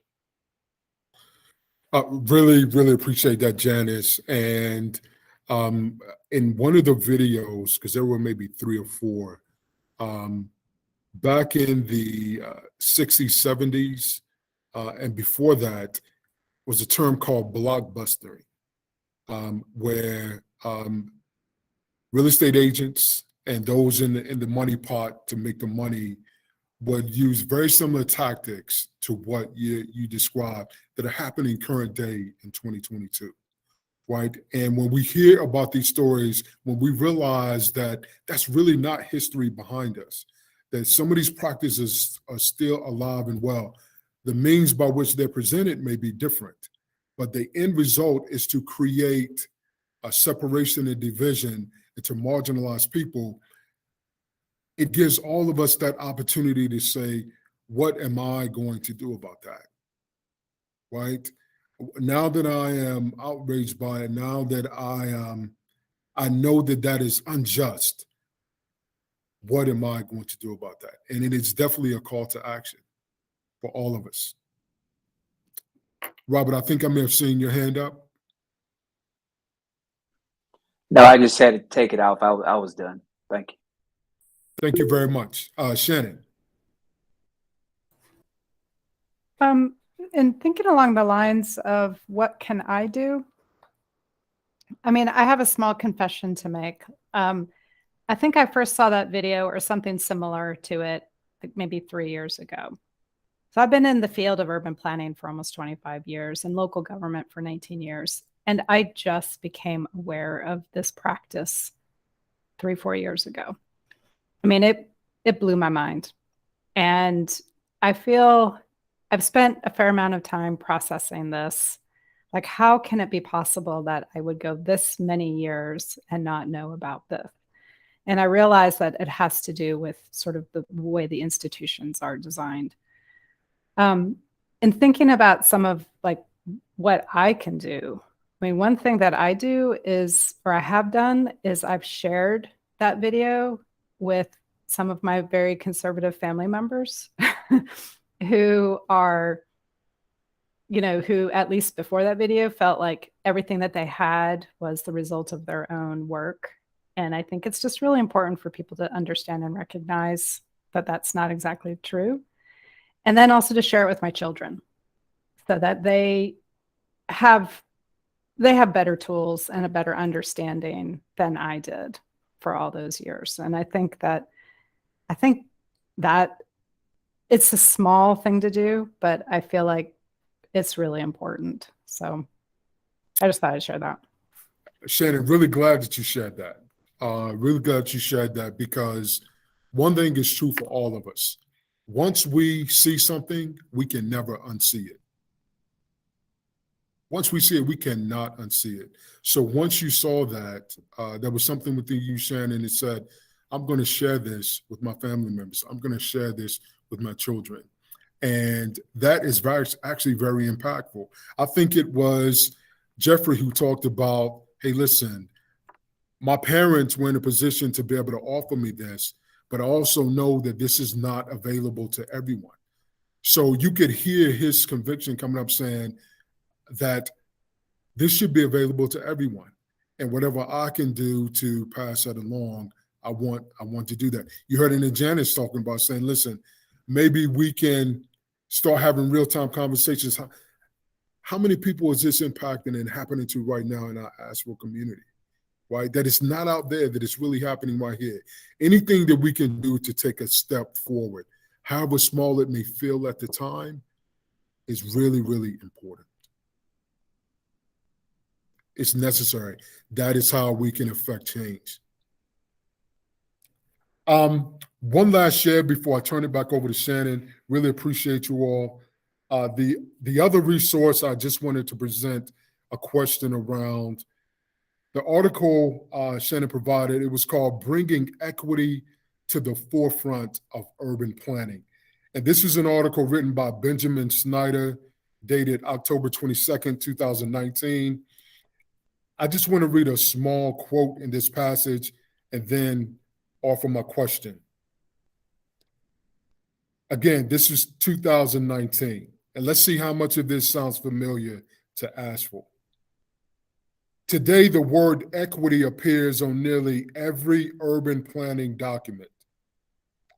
But in an era where cities are defined by skyrocketing housing costs, extreme inequality and gentrification, and climate events that disproportionately affect the poor, achieving the ideas of equity planning remains an ongoing struggle. So my question to you is, what are the opportunities that we see before us in Asheville in providing more choices to those who have fewer choices, if any at all? What opportunities do we see where we can actually help to create choices for those who may not have choices?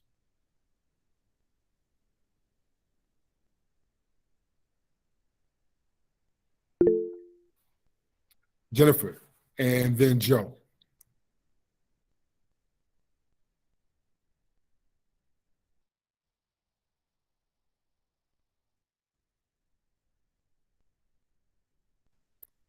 Jennifer, are you muted maybe? Sorry, I hit the camera, but not the mute button. Sorry about that. I think we need to try and offer classes, but also make people aware of the classes.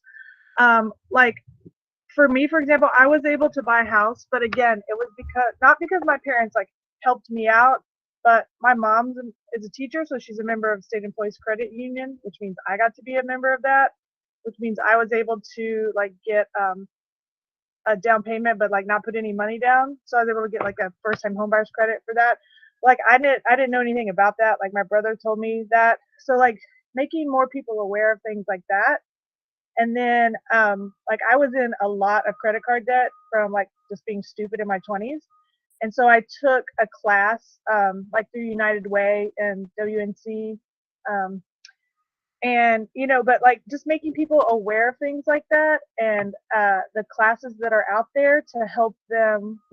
We may not necessarily like need another class. We just need to let people know what's already out there.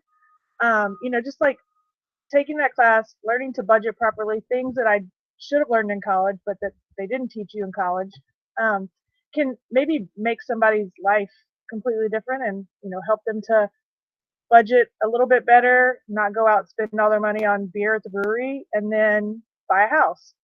So those are things that I think that we could be offering to people that may not be, they just aren't aware of what's going on. They're not aware that we have these things in the community. And Jennifer, appreciate that. I heard you talking about how, in your personal experience, you actually were given information around financial steps to take to help you in your situation, right? And you were educated. So for us to be able to offer classes and just helping people become aware of what's possible is one solution. One thing that we won't be able to answer here collectively today, but relates to your share, is not only were you given information, but it also required Jennifer to take some steps. There were some things that Jennifer actually had to do, some actionable steps to make that possible.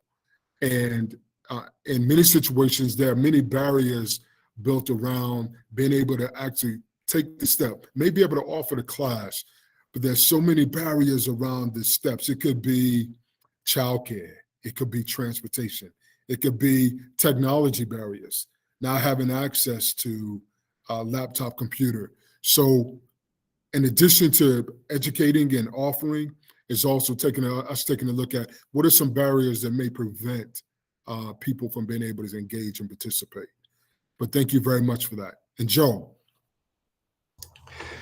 Yeah, I wanted to share one that came up. I was listening to the Affordable Housing Committee meeting before this, and they've always had some really good discussions around trying to come up with, what are some concrete ways to affect some policy changes to assist people at really the lower income levels either get housing or stay in housing. And one of the ones, there was someone with the city permit office was talking about some regulations related to mobile homes and mobile home lots, and when they sit vacant for a while, then they can't really be reused as that. And it really got down to the point where this is a really small, seemingly small thing that could get changed, that could have a really big impact. I mean, regardless of anyone's view about, manufactured housing or anything like that, it is a step. It is a house. It is a way for someone to, feel more secure, feel better about themselves, start to build a family and even community, because a lot of these, mobile home manufactured housing parks are a community. And so it's like, here's one probably really concrete thing that may not take a lot, that could have a really, really like ripple effect change. So, Joe, one question around that. With regards to the landscape in Asheville, do we see that happening a lot, or the opportunity for that to be created? I mean, I would say that there's definitely pressure on those existing land uses that are, that have historically been used for those mobile home manufactured home parks. And so I think it's one of those, it gets to be a displacement issue, I think is what it is. Like, is there some way we can solve by a simple change these types of this type of housing being displaced, replaced by something else, which then is not attainable to a certain group of people? Does it provide this by being able to maintain that that housing choice? Does that keep this group of people there? Does it help them? Does it continue to foster that community, and again, just continue to be that step in their process in their life? I see. Makes sense. I appreciate that. Thank you very much for the share. At this point, those were my questions. Your responses are so valued. I appreciate your engagement, your participation. I encourage us to spend some more time with some of those other resources, because those videos were incredible. Thank you very much for your time. And at this point, I will turn it back over to my colleague, Shannon. Thank you, Marcus. Really appreciate it. Yeah, thanks very much, Marcus. So let's just do a quick check-in. How is everybody feeling? Do you need a short, just a comfort break, or do you want to roll into the next presentation? I was going to ask the same question, I think, because the next two chunks kind of go together. We could take a break now. Take a break now, do the two chunks, and then the break after that, maybe? I was about to ask Sasha, how long do you think it'll, like, combined, I guess, the two chunks? Yeah, it probably makes more sense to do a break now, doesn't it? Probably. And would people be okay if we went to 10 minutes? Is that a bad idea? No. That's fine with me. Okay, so let's meet back here in about 10 minutes. So 12 or 2:28-ish. All right, guys. See you in a bit.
right. Well, it's 2:30, so I guess we should go ahead and get started back up. Sasha, you're up next, right? Hey everyone, just a quick word before Sasha presents on kind of a historical look at Asheville from a land use and zoning perspective. I just wanted to let you all know that this is kind of a work in progress for us. Data and information is, as part of this presentation, is something we've been trying to collect over the past few months, and just based on our own kind of knowledge. And I think this is a good kind of first step to kind of look at historically how land use and zoning has worked in Asheville and impacted folks within the community. But again, we're just scratching the surface. We don't have all the information yet, but we hope to keep kind of building upon some of this preliminary research that we've conducted. So I'll hand it over to Sasha. Thank you. Thanks, Todd. That's funny. I literally just wrote the word "scratching the surface" on my notes in front of me. Let me share my screen.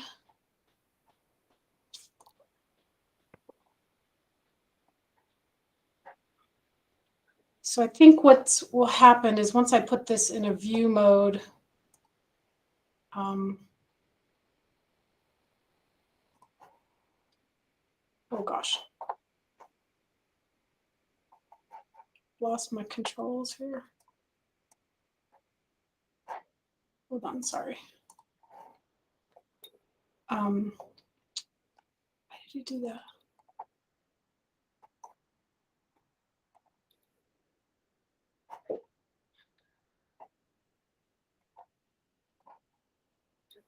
I'm sorry. All of a sudden, it's not letting me show my screen.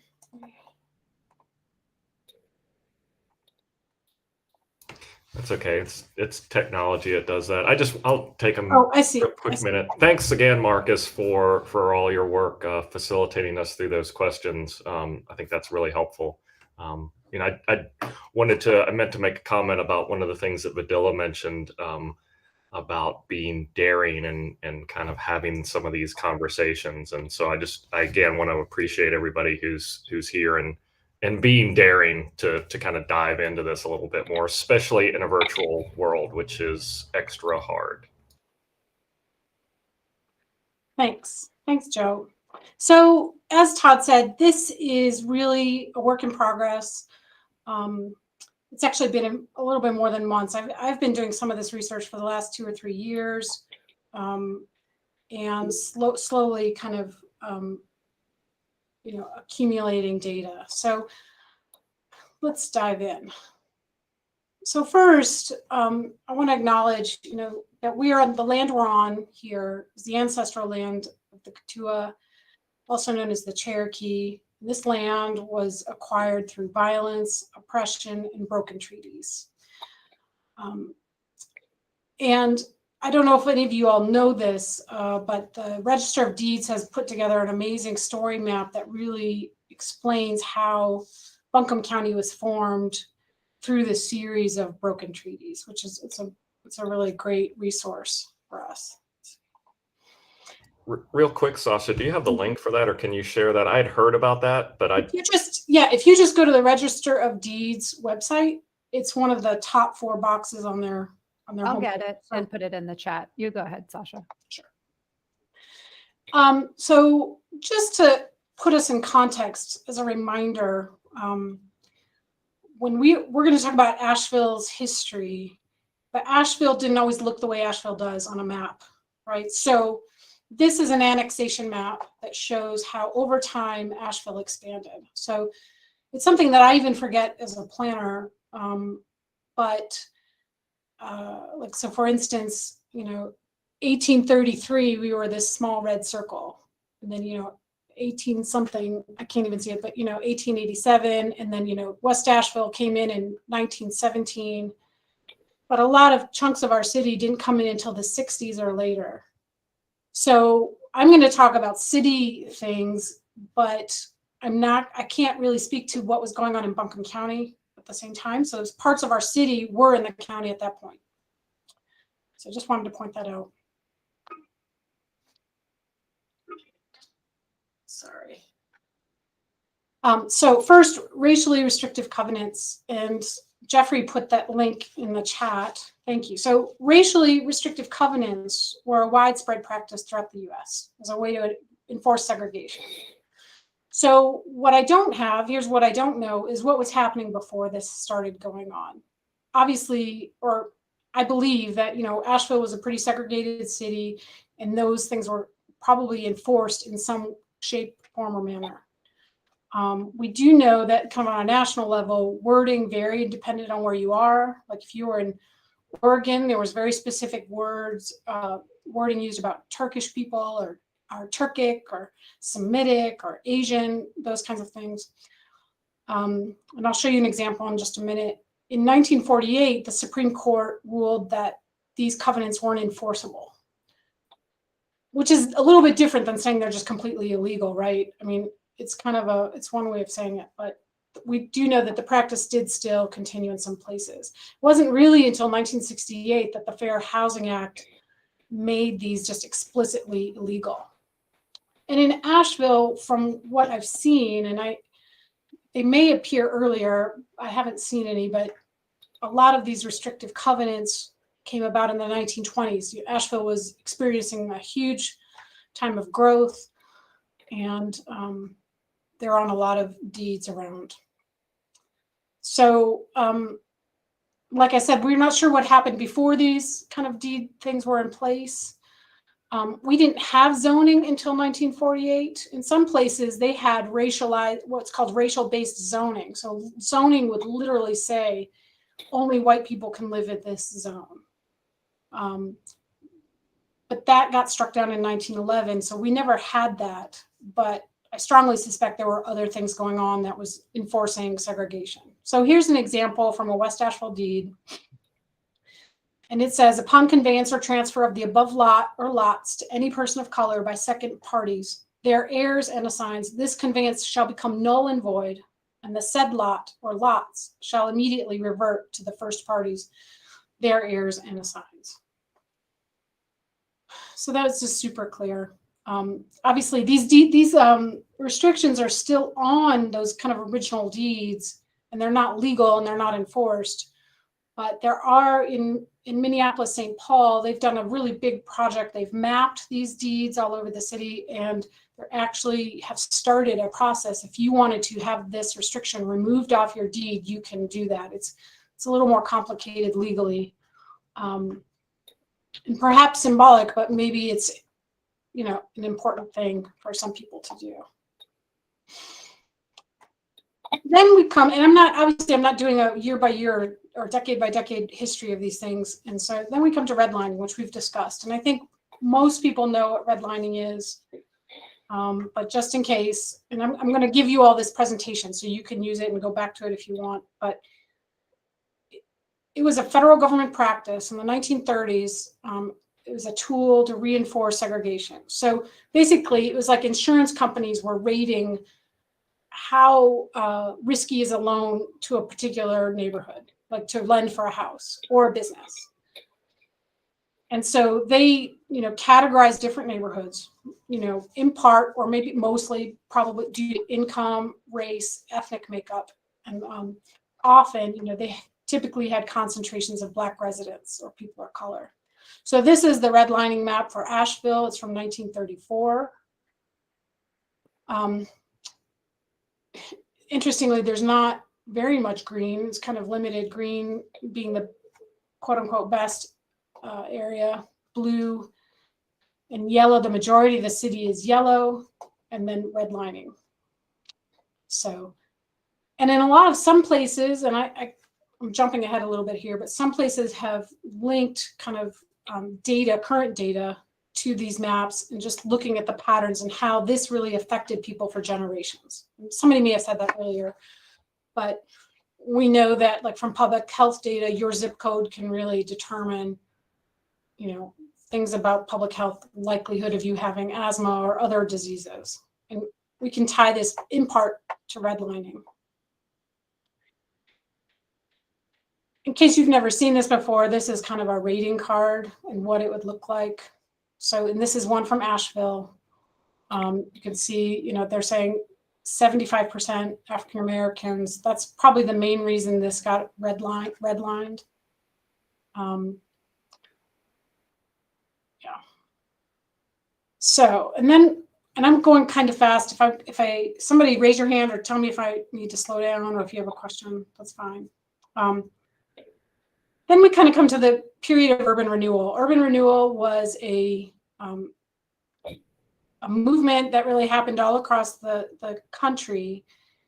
It happened in some really big cities very early on in the 1950s, like Chicago and some of those bigger cities. Asheville started planning maybe in the 50s, late 50s, but nothing really no dirt actually got moved until the 60s. So we were a little bit later than a lot of cities. Actually, let me take that back because I always forget the civic redevelopment project was actually in the 50s. And if the civic redevelopment project, if you ever just go over to Woodfin Street over here and the YW and the hotel and the health, it's not the health department anymore, but the big county complex, that is the civic redevelopment area. It left First Baptist Church, but those were there was a lot of homes there. If you go to the YM, in their parking lot, there's a tiny little plaque that says this was the birthplace of Thomas Wolfe. So the house that he was born in was also demolished. So it was a majority white neighborhood. It was before, 240 was there, and it kind of just continued up to, that part of north central Asheville. And it was pretty massive. Then the next one was East Riverside redevelopment, which was also known as Southside, and it was the largest urban renewal project in the Southeast. And there's been a lot of documentation happening, and I've provided some links in this presentation for you. East End Valley Street was the next one. And then Montford was a little bit later, kind of late 80s. Also, Pack Square, and it was called Pack Plaza project, and the Wall Street project. Those were also done kind of under the same rules and regs as urban renewal. We don't think of them as urban renewal. They were, pretty much commercial area redevelopments. They did displace some businesses. There was eminent domain, used, but but they didn't impact the same populations, right? So it's a little bit different thing. Anybody have any questions about that? I'm just jabbering away here. Okay. Also, we've had a lot of redevelopment projects, and transportation projects, frankly, that have impacted our communities. The Asheville Civic Center was a big project. The 240, Patton Avenue. The Montford Recreation Center actually involved buying up folks' homes before the urban renewal project. So in the late 70s, there were a number of homes bought up. And there's a group in Montford that have an awesome website, and I've included it here. They're doing a bunch of research on who was affected by that. I-26, I-240 obviously impacted the Burton Street neighborhood.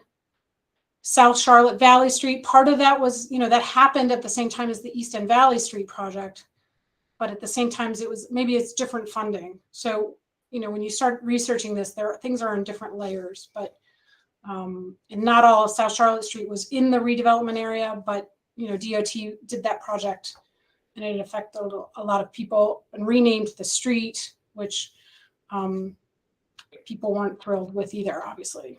For good reason. And our latest one was River Arts, the Rad Tip project.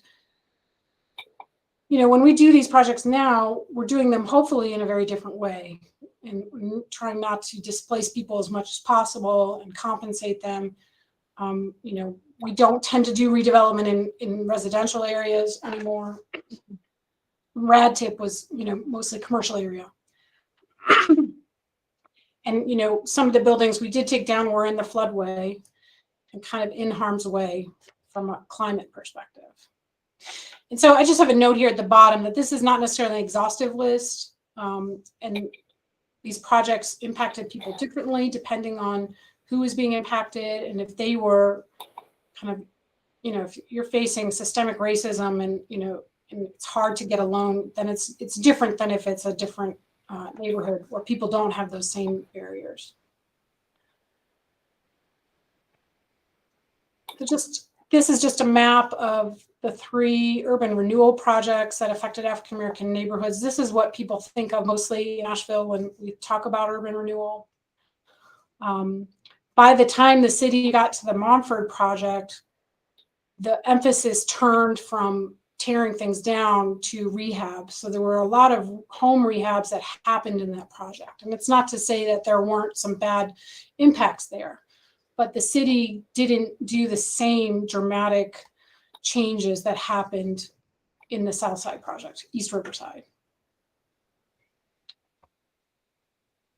And we have, so I just put these resources in for you. We did this urban renewal and city-owned property story map, because one of the questions that's come up is like, what property does the city have and did it come from urban renewal? And that data and information is being fed into the reparations process for that commission's exploration and discussion. There's this great website that Priscilla Robinson has done, Urban Renewal Impact. And the Stumptown website is great. So anything before I move on? Trying not to go too fast, but not bore you. Okay. Zoning. So our first zoning ordinance was passed in 1948. You all were created in 1974. I thought you might enjoy knowing that. And in the kind of 80s, 90s, we had 5 residential zoning districts, R1 through R5.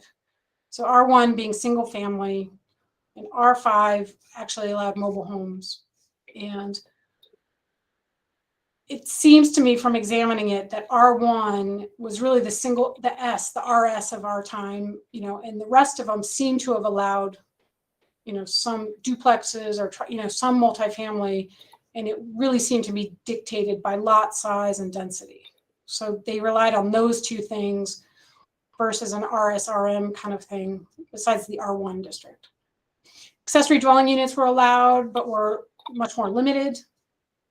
And we had a Mountain Ridge Protection Ordinance that came in, 1983. UDO, 1997. We had the manufactured housing overlay. And this is when the RS and the RM distinctions came into being. And also, I would say that I'm not sure when we got an ETJ. I don't know if Shannon knows, but we had an extraterritorial jurisdiction, which was half mile, I think, around the city border.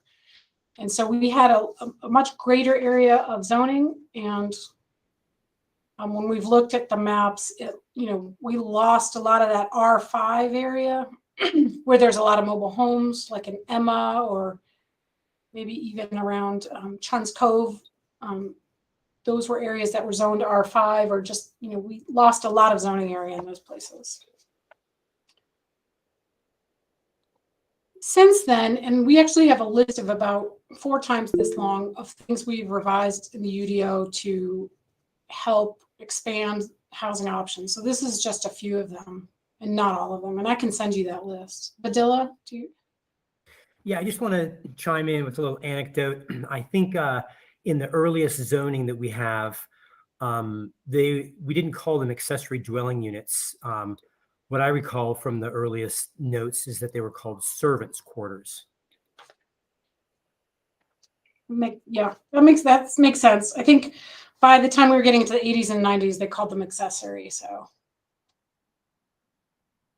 yeah. So we've done a lot of revisions since we've had the UDO. So I'm just going to step back a little bit and show you. So this is pre-UDO zoning in West Asheville. And I just picked West Asheville because it's kind of a nice rectangular shape. The majority of West Asheville was zoned R3. This is Haywood Road here with commercial service, I think is what it's in commercial highway zoning along Patton Avenue here on the top side. And this is kind of a light industrial here down near the river. And then when we changed zoning, this is what it came to be. So you see this change from mostly R3 zoning to now we have RS zoning. And partly, you know, a lot of cities have kind of correlated racially restrictive covenants or other segregation to residential single family zoning. We don't really have that strong correlation here in Asheville. Like you can't draw a straight line. So some of our neighborhoods that were allowed multifamily then changed to single family in the late 90s. So it's a little bit different. We don't have that. Now, it's not to say that if we kind of mapped racially restrictive covenants, we might be able to find a correlation or statistical, you know, something of significance between that and where the RS districts are. And another thing we don't know here is exactly why these changes were made. We think, and Shannon was saying yesterday, that the planners at the time probably looked at the patterns and what was present in those areas and what kind of zoning district would make the least number of nonconformities and fits that district. It's interesting because I live over here in this kind of RM8 area around the Herring School. And I don't think the character of that area is that much different than, say, Vermont Avenue over here in the RS. They seem pretty similar to me. So I'm not sure if neighborhoods were also kind of advocating and asking for single family zoning at that time. I know that I lived here during part of that era, and I know the community was very active and very CAN was very active, I know, and advocating for things. And so it was not a passive process. The community was not passive in this rezoning process. That's what I can say.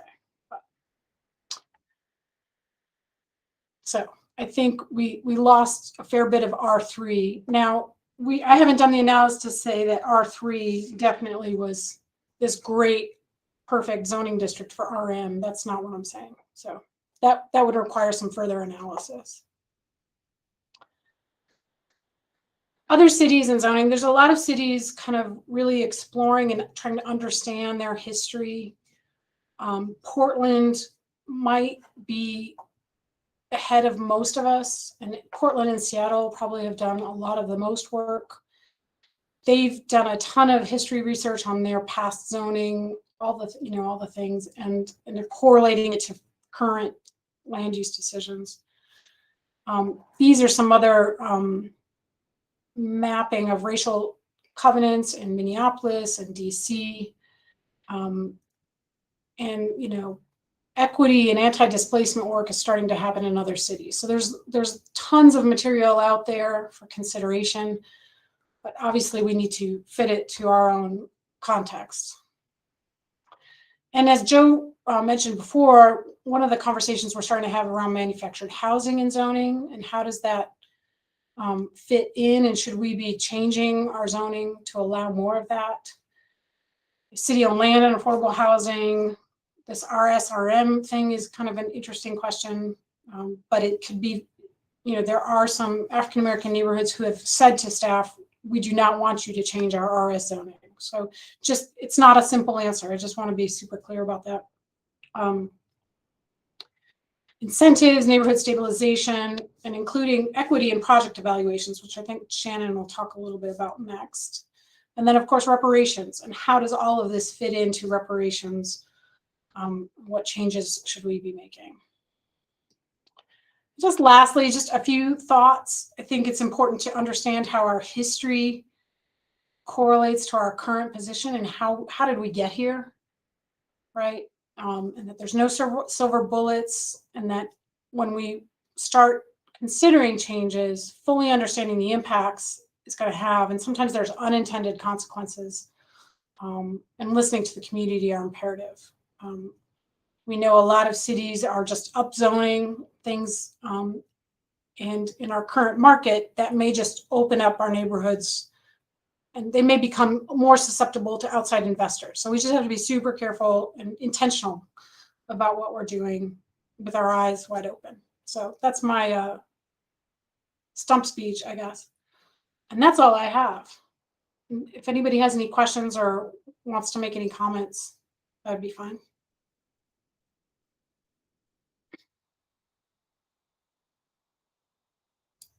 I've got a quick question, Sasha.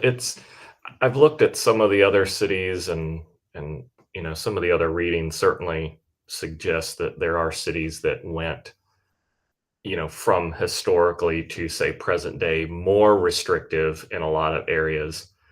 While it may seem like Asheville did, it doesn't seem like it was on, like the example you showed in West Asheville, it wasn't radically more restrictive. It may have been a little bit, but it wasn't like, oh, you can have multifamily everywhere and now everything can only be single family. Is that correct?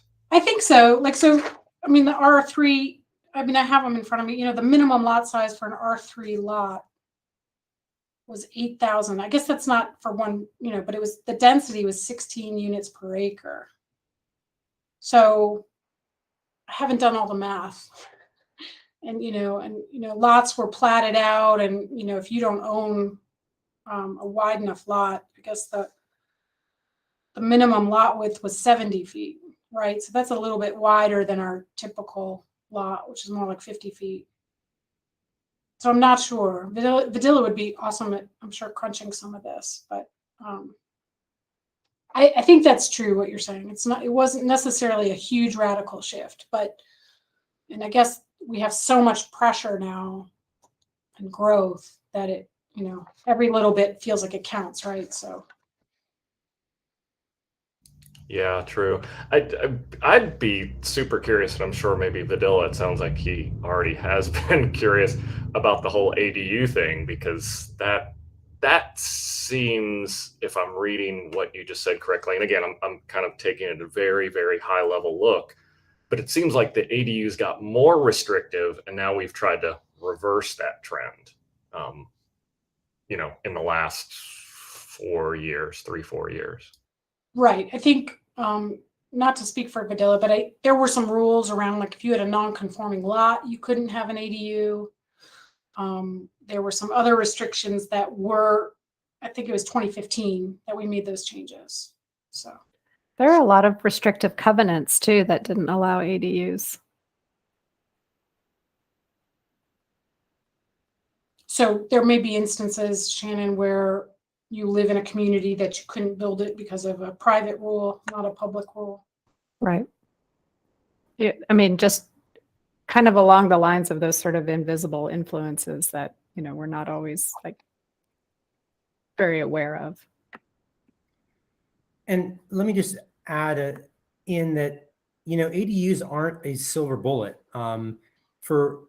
Basically in our multifamily districts, you can build quite a lot. So you don't need to take advantage of ADU regulations.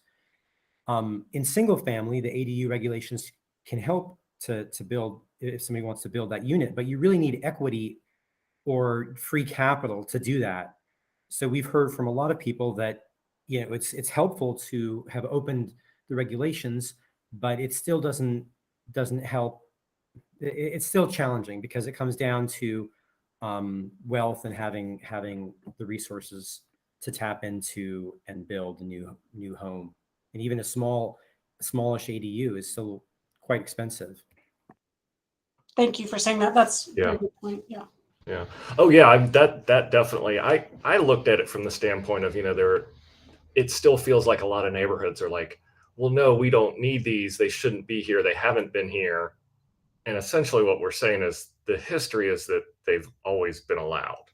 I mean, we're not necessarily now all of a sudden, oh, we're going to allow these. They've been allowed. Yes. We're just evolving. It's not, I feel like a lot of times neighborhoods and this ties into maybe that education piece too. Like, people don't get that some of this stuff has always been there. Maybe it's coming to the forefront more or less, or we're trying to find out how they fit now with the current fabric. Everything changes, impermanence. And so it's just that continuous evolvement of that. So there's nothing else, I'll turn it over to Shannon. Yeah. Thank you, everybody. Shannon, do you mind if I just make a quick comment? If anyone is interested in more information about the redlining that's happened in the city of Asheville historically, there have been multiple dissertations written by PhD students from Western Carolina and UNCA that are available through both UNCA and Western Carolina's websites, as well as there was a presentation back in, I believe, 2017 done at GARE, the Government Alliance in Advancing Racial Equity, that was done specifically on the city of Asheville that is available online as well for those who are looking for more information outside of what's been provided, because this was great. Thank you, Sasha. Yeah, if you want to send me those links, Aaron, we could add them to our list. We've got a running list that's even longer than our homework list that we gave. Sounds good. Yeah, that would be great. Thanks, Aaron.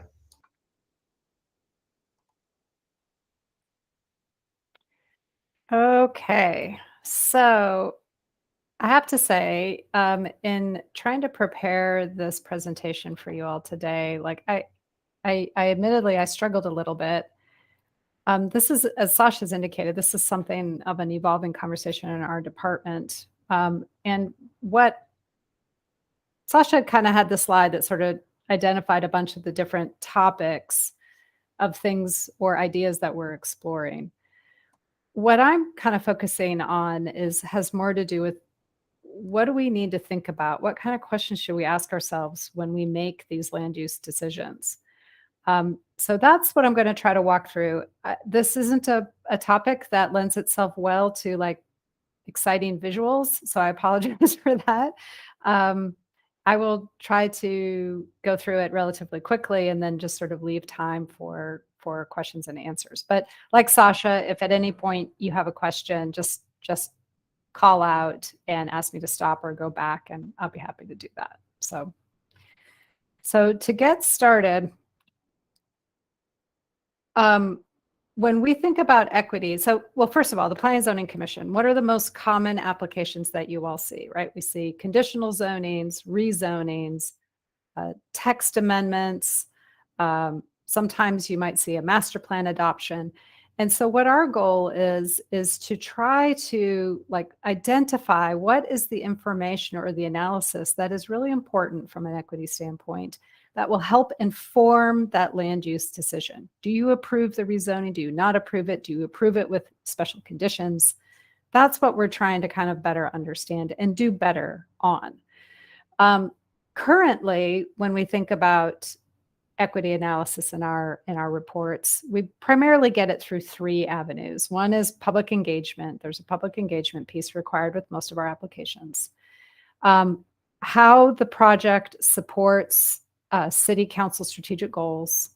And then the third is the alignment with the city's comprehensive plan. And in some cases, we have other plans as well that might apply in that area, and we would look at those plans as well if it happens to be one of those areas. And then occasionally there may be some other very unique or specific consideration that gets folded in as well. And I have an example of that later that I'll cover in a moment. So that's sort of our current practice. So what I thought might be helpful is if we looked at two examples that the commission has reviewed fairly recently. So something that's still kind of maybe fresh in your minds. We could kind of break down what were some of those considerations as they relate to equity. And then we can maybe look broader to see like what else needs to be considered. So the first example is the conditional zoning for the properties located at 343 and 357 West Haywood. This is the Haywood Street Congregation multifamily project that you all reviewed in January. This project went on to City Council and was reviewed just late last month. So just not long ago, just like 10 days ago. And then the second example is the zoning text and map amendment for the Urban Centers Initiative. You all took, I think, several meetings to review that. And then that's been in place now for, I think, several months at this point. So to begin with the first example, the West Haywood Street conditional zoning. Let me back up for a second too. Let me point out two important differences about these two examples. The first is this comes to us at the request of a property owner or a developer. So this is somebody saying, I want to pursue this application, and you, the city, should evaluate it. The second is an actual city initiative. So this was something that we undertook as sort of an implementation move as part of our city's comprehensive plan. So the comprehensive plan sort of sets out the vision for the city. And part of our job is to try to move the city in the direction so that that guides development to be more consistent with that vision. And that's really what the Urban Centers Initiative was about. So the first example, the West Haywood Street conditional zoning. So just to remind you all, the project description, this was a request to change the zoning from Community Business 1 to Community Business 2, and to approve the site plan for a 49-unit multifamily development. This conditional zoning was requested because they needed that change in zoning designation in order to accommodate a larger building than what would normally be allowed in the Community Business 1 district.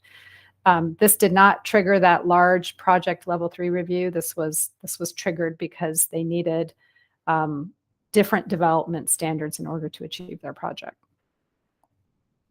Some of the key features about the project: it's a relatively small site. So this is a higher density project. It's just 1.5 acres, and it's located right on the edge of the city's downtown and right on the edge of Interstate 240. So I think the context of the site is kind of an important consideration.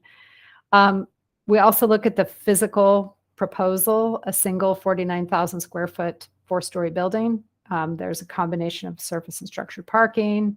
The building has a pedestrian orientation, typical of what we more commonly see in our downtown, with a wide sidewalk along the main thoroughfare, street crossing to kind of help connect people to more sidewalk and to reach bus stops, things of that nature. Indoor and outdoor community and gathering spaces, an architecture that's consistent with some of the newer construction in the weekend community. And then, of course, at its core, it's a residential project, adding 49 residential dwelling units. But this is an important consideration too. All of the units were affordable.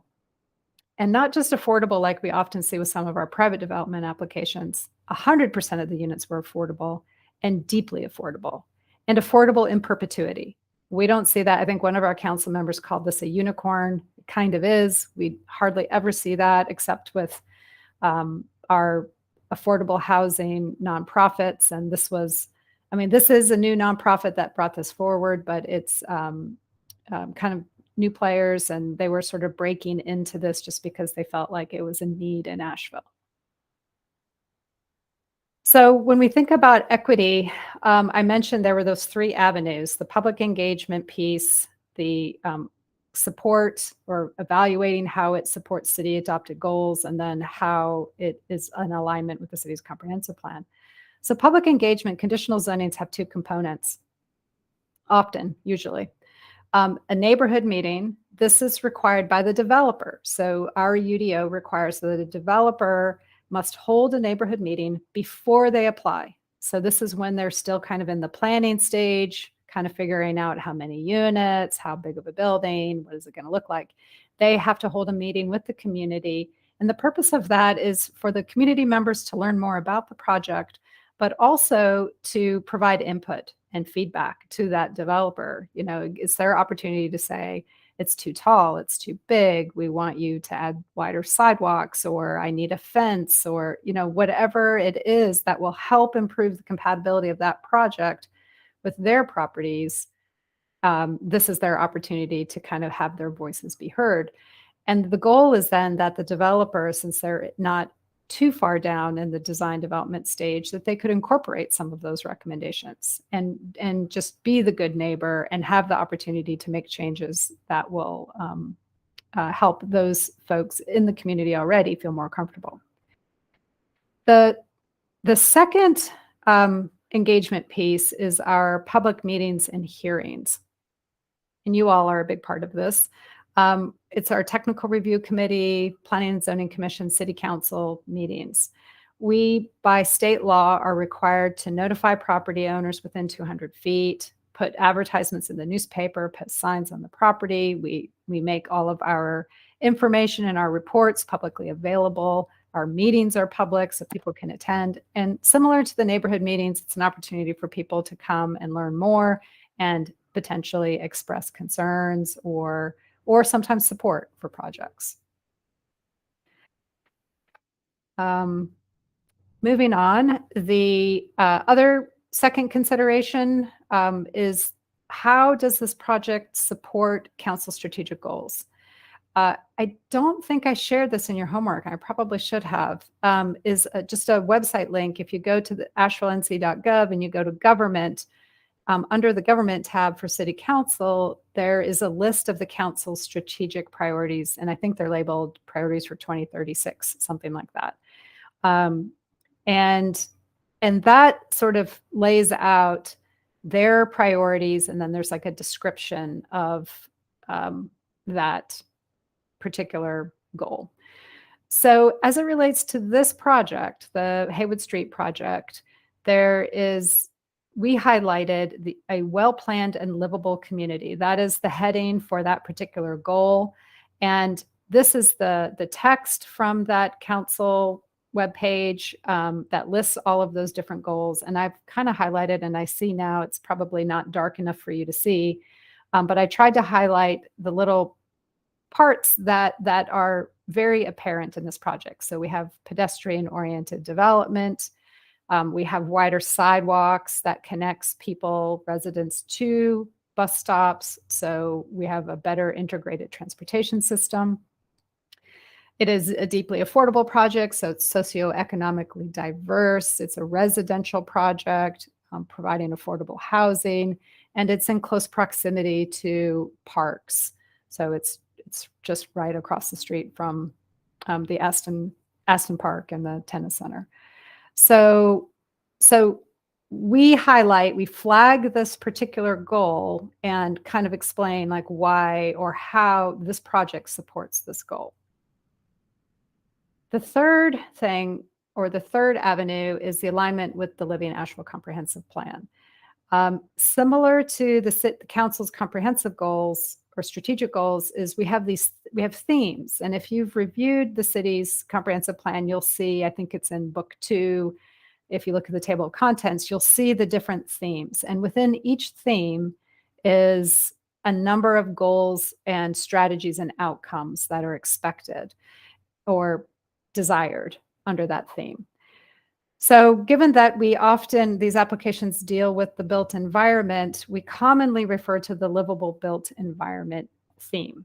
And then within that, there are a number of goals. In this particular case, and it's not uncommon for some of our projects to be strongly aligned with one theme, such as a livable built environment, and some of those goals, and be sort of maybe moderately or partially aligned with another. So we might have 2 or 3 themes, and we might just kind of list all of the different elements that kind of fall within those. So in this particular case, we highlighted the livable built environment and a resilient economy. And that is because within that, you find goals for encouraging responsible growth by providing infill in targeted growth areas. This project's definitely in a growth area right on the edge of downtown. Increases the supply of housing, especially high density housing, again, because you're in a targeted growth area. Compatible architecture and placemaking. This particular project was not in a design review area, but it is, but they voluntarily applied a lot of the same design principles that we would find in downtown projects. It improves transportation connections, those wider sidewalks, and they also committed to providing a crosswalk to more sidewalk across the street. And then again, of course, it provides affordable housing. My recollection is it's the affordable housing piece that comes out of the resilient economy, recognizing how important housing and affordable housing is to our economy. It shows up, and it's also part of the livable built environment section. In this particular case, we also look at compliance with other adopted plans. So we look at alliance or compliance with the comprehensive plan and any other adopted plan. So we have the We Can Citizens Master Plan for this project area. This was within that plan, I think it was designated like top of the hill, or it was kind of the upper end, the northern end of the sort of master plan area. And it's not too uncommon too with some of our plans, or even in the comprehensive plan, like it's not always super specific. Sometimes the direction or the recommendations are a little bit vague or open to interpretation. So in this case, they talked about the desire to separate local traffic from interstate traffic along 240 and Patton. So this is West Haywood Street, but behind it is the Patton Avenue ramp off of 240. And the I-26 plan, interestingly, it was really neat for me to see that I think the citizens master planning process kind of might have been a little bit ahead of its time, or maybe some of the inspiration for the I-26 plan may have come from that early planning process, because that is very similar to what we're looking at now for the I-26 plan, is to separate that local and interstate traffic. And then that gives us new opportunity for infill and for kind of re-knitting the fabric of the community back together. The plan also calls for small to mid-scale multifamily. I would call this project mid to large multifamily. I don't know. It's not small multifamily. I suppose it's up to interpretation what's large and what's mid, but I think at least based on the drawings, this is probably on the big end, if not maybe a little bit bigger than what was originally contemplated. But overall, they identified multifamily, pedestrian oriented in this area. So it's consistent in that regard. Some other considerations with this application included there was a lot of public funding in this project from both the city and the county, as well as some funding from, I think, Dogwood Trust, and it may have been another source. Can't recall at the moment. The property was also located in an opportunity zone, and the Asheville City Council adopted a resolution in support of opportunity zones, I think in 2018. So this is another consideration that we look at and identify in our reports. So before I move on to the second example, do we have any questions? And I promise I'm going to kind of wrap this up at the end. Hopefully it'll make more sense. Yes, Brenton. Hey, Shannon, thanks for the good presentation.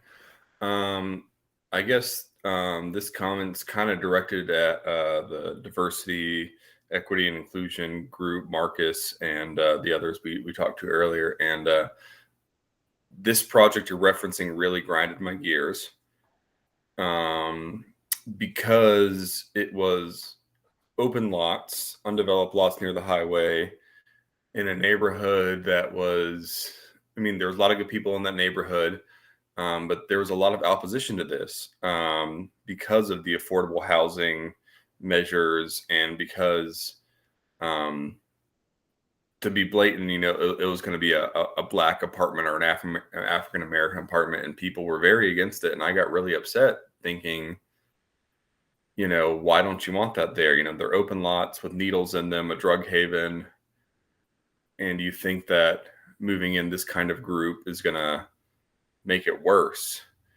And my thought was, well, this makes it better. You know, we're giving them houses, we're giving an area, we're turning what was a drug use lot into affordable housing.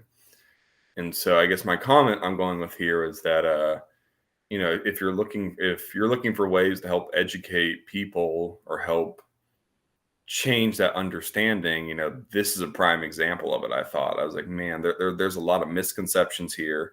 There's a lot of assumptions going in. And I don't know, it just really, it wound me up, because the comment they kept using was, oh, well, the legacy of the neighborhood is this, the legacy of the neighborhood's that. I'm like, well, what do we want the legacy to be going forward?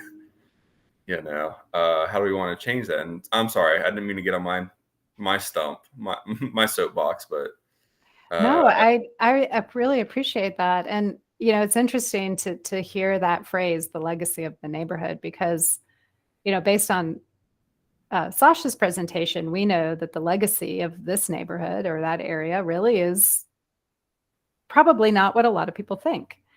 And that was probably not recognized by a lot of the people who made comments in opposition of this project. But the good news is on this front is that there are a lot of people in that community who do recognize that. This neighborhood is so, I'm so impressed with, because they're one of the more embracing, open communities, and they have some really strong leadership in that neighborhood. And I think it was through a lot of their efforts to kind of talk to their neighbors and get people to understand. So you all experienced opposition at the Planning and Zoning Commission, a lot of public comment, presentations, but by the time we got to City Council, there wasn't any. There was no public comment when we got to City Council. So I think the message got heard, and maybe minds were being changed. I sure hope so. Yeah. This project also reminds me quite a lot. We had a lot of staff discussion about the Larchmont, and some of you may be familiar with that project or may remember that went to Planning and Zoning City Council back in, oh gosh, it's probably been 8-9 years ago, something like that. And that was an affordable housing project off of Merriman Avenue, and it was similar, quite a lot of opposition. Project got built, got approved. There was, again, a lot of strong leadership that this was needed, and it got approved, got built. Nothing, no concerns, no complaints about the project once it got built. I think it's worthwhile going back and circling back on some of these projects and kind of saying like, hey, remember this? Everybody was concerned about it, and it didn't turn out so bad. In fact, maybe it's a good thing, So I think your point is very well taken. And I appreciate your help. And I wasn't meaning to bash the citizens of Weekend, because there's a lot of good people there and it's a great area. I was just shocked about the public comment. Yeah. And I think there was some misunderstanding too, because of who the applicant was. And I think that also got better clarified as we went through the process. I'll pass to Mr. Jeffrey here in a second, but I just thought, man, if the Diversity Inclusion Board could spend money or time, those are the kind of re-education or education efforts that would be well worth money spent or time spent. So thank you. Thank you. Jeffrey. Yeah, thanks for the presentation. And I agree that the comments that come out, oftentimes I'm a nonprofit affordable housing developer. And so a lot of times in the development community, we paint with a broad brush the term NIMBY, and we kind of throw that around a lot, as a way to say anyone who opposes what we're proposing as a NIMBY. What was interesting is I agree with you, Shannon. I think that the conversation was nuanced in Weekend, and I think there was some good discussion. I think neighbors learning from neighbors. That is the exception. I don't think that the level and sophistication of conversation is often that good. And so I think what I would ask for and encourage staff to help with as we look towards incorporating equity and project analyses is, we need some more tools to represent the people who aren't at the tables at those neighborhood meetings, the people who will be served by a project, because that's, we need tools to help us say this project does reflect the values of the community. You may not love the fact that it's being built in your neighborhood, but it is important.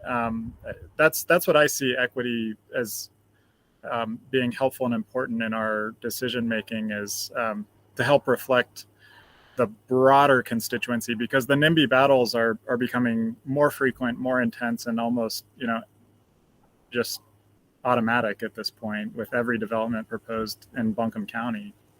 And I would ask Jeffrey, you and other commissioners to really hold on to those suggestions or what you need, because when we're done with these presentations, we're going to go through an exercise and we're going to ask you guys to kind of get some of those thoughts out. So hang on to that. I hope you can maybe even add more as we go. So, all right.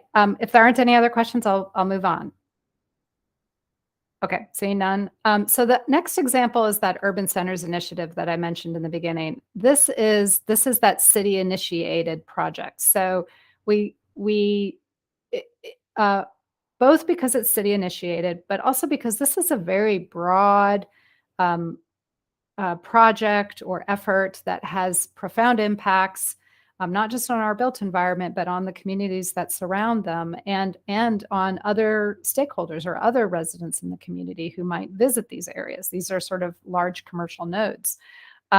So we took public engagement to a different level in this case. And so let me advance here. So just a quick reminder of the project description. There were two components to this. There was a zoning text amendment that created expanded on an existing zoning district and its development requirements. It's the urban place zoning district.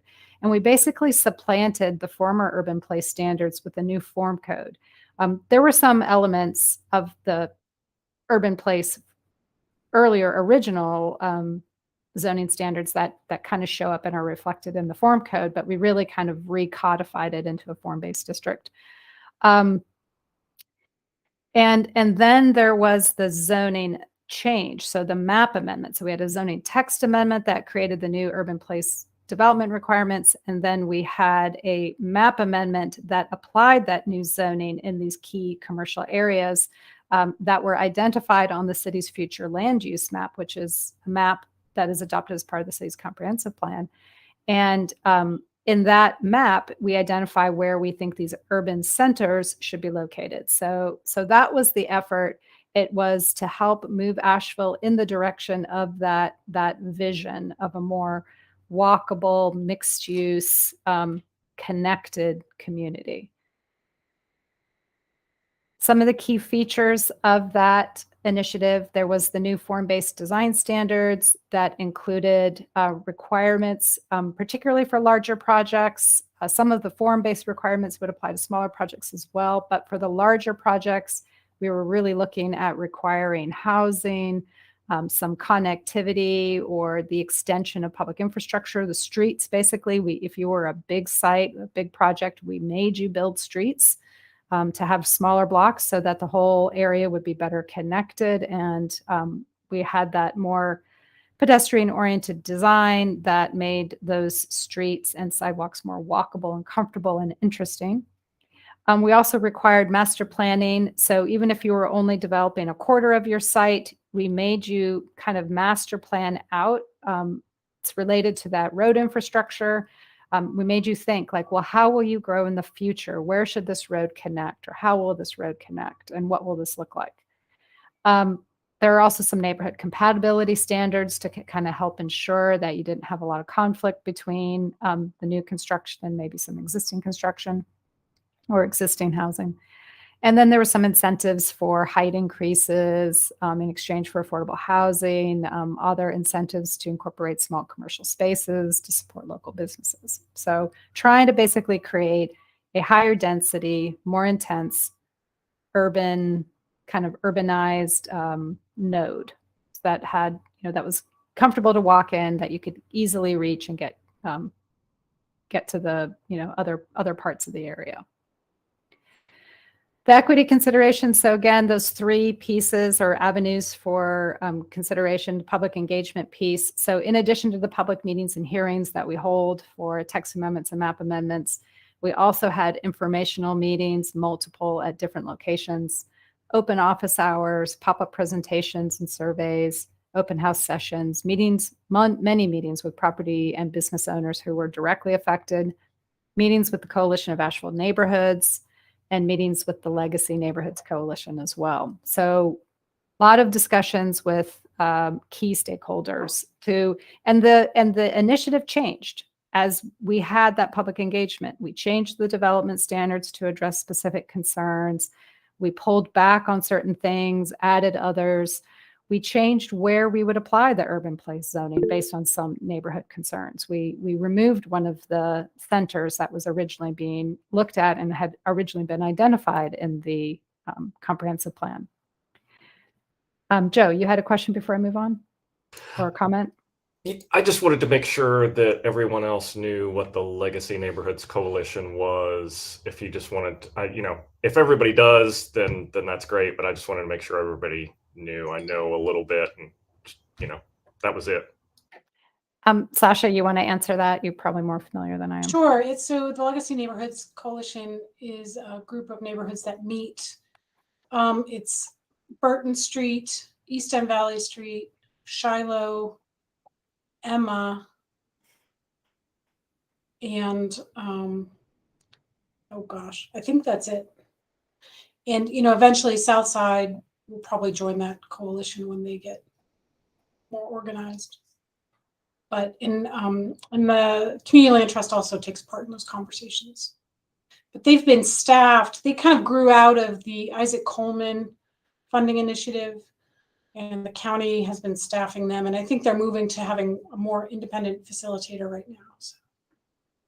So I think, Sasha, is it fair to say the Legacy Neighborhoods Coalition is kind of focused on trying to slow like gentrification or displacement Absolutely, of yeah. the residents in those communities. So, Right. And so that was a big concern around particularly one of the nodes here as part of this initiative. And as a result, we ended up just removing that whole section from the rezoning effort. So I'll move on. In regards to support of council strategic goals, again, not surprisingly, we see a well-planned and livable community. Again, because we deal with the built environment, that's a very common one to land on. And then alignment with the Living Asheville Comprehensive Plan. Again, we see the livable built environment and resilient economy, and the bullets actually include a lot of the same stuff that was included in the West Haywood Street project. So again, focusing on targeting infill development and growth areas, and increasing or promoting mixed-use development, areas that should be walkable, well-connected, multimodal, or allowing for multimodal transportation and access. Hopefully, not just an increase and a diversification of housing, but also some affordable housing. And yeah, so those are sort of the key areas where this project or initiative aligned with the comprehensive plan. So what I want to do now is talk about something that we as a staff have kind of been hovering over for a little while, is that when we do our reports and our analysis, finding where these projects are in alignment with goals or comprehensive plan themes is a good exercise. It's important information. But what we notice is we're focusing on what's included in the project and rather than what's missing. So here's a list of all of this council strategic goals. So you can see there's a goal for an equitable and diverse community, a clean and healthy environment, quality affordable housing, transportation accessibility, etc. These all have equity components to them. And we end up highlighting just a well-planned and livable community. And we don't really end up talking about these other pieces. We're not asking the questions about, well, how does this help support a clean and healthy environment? What's changed? Is there anything about this that we should be talking about? Same with the comprehensive plan themes.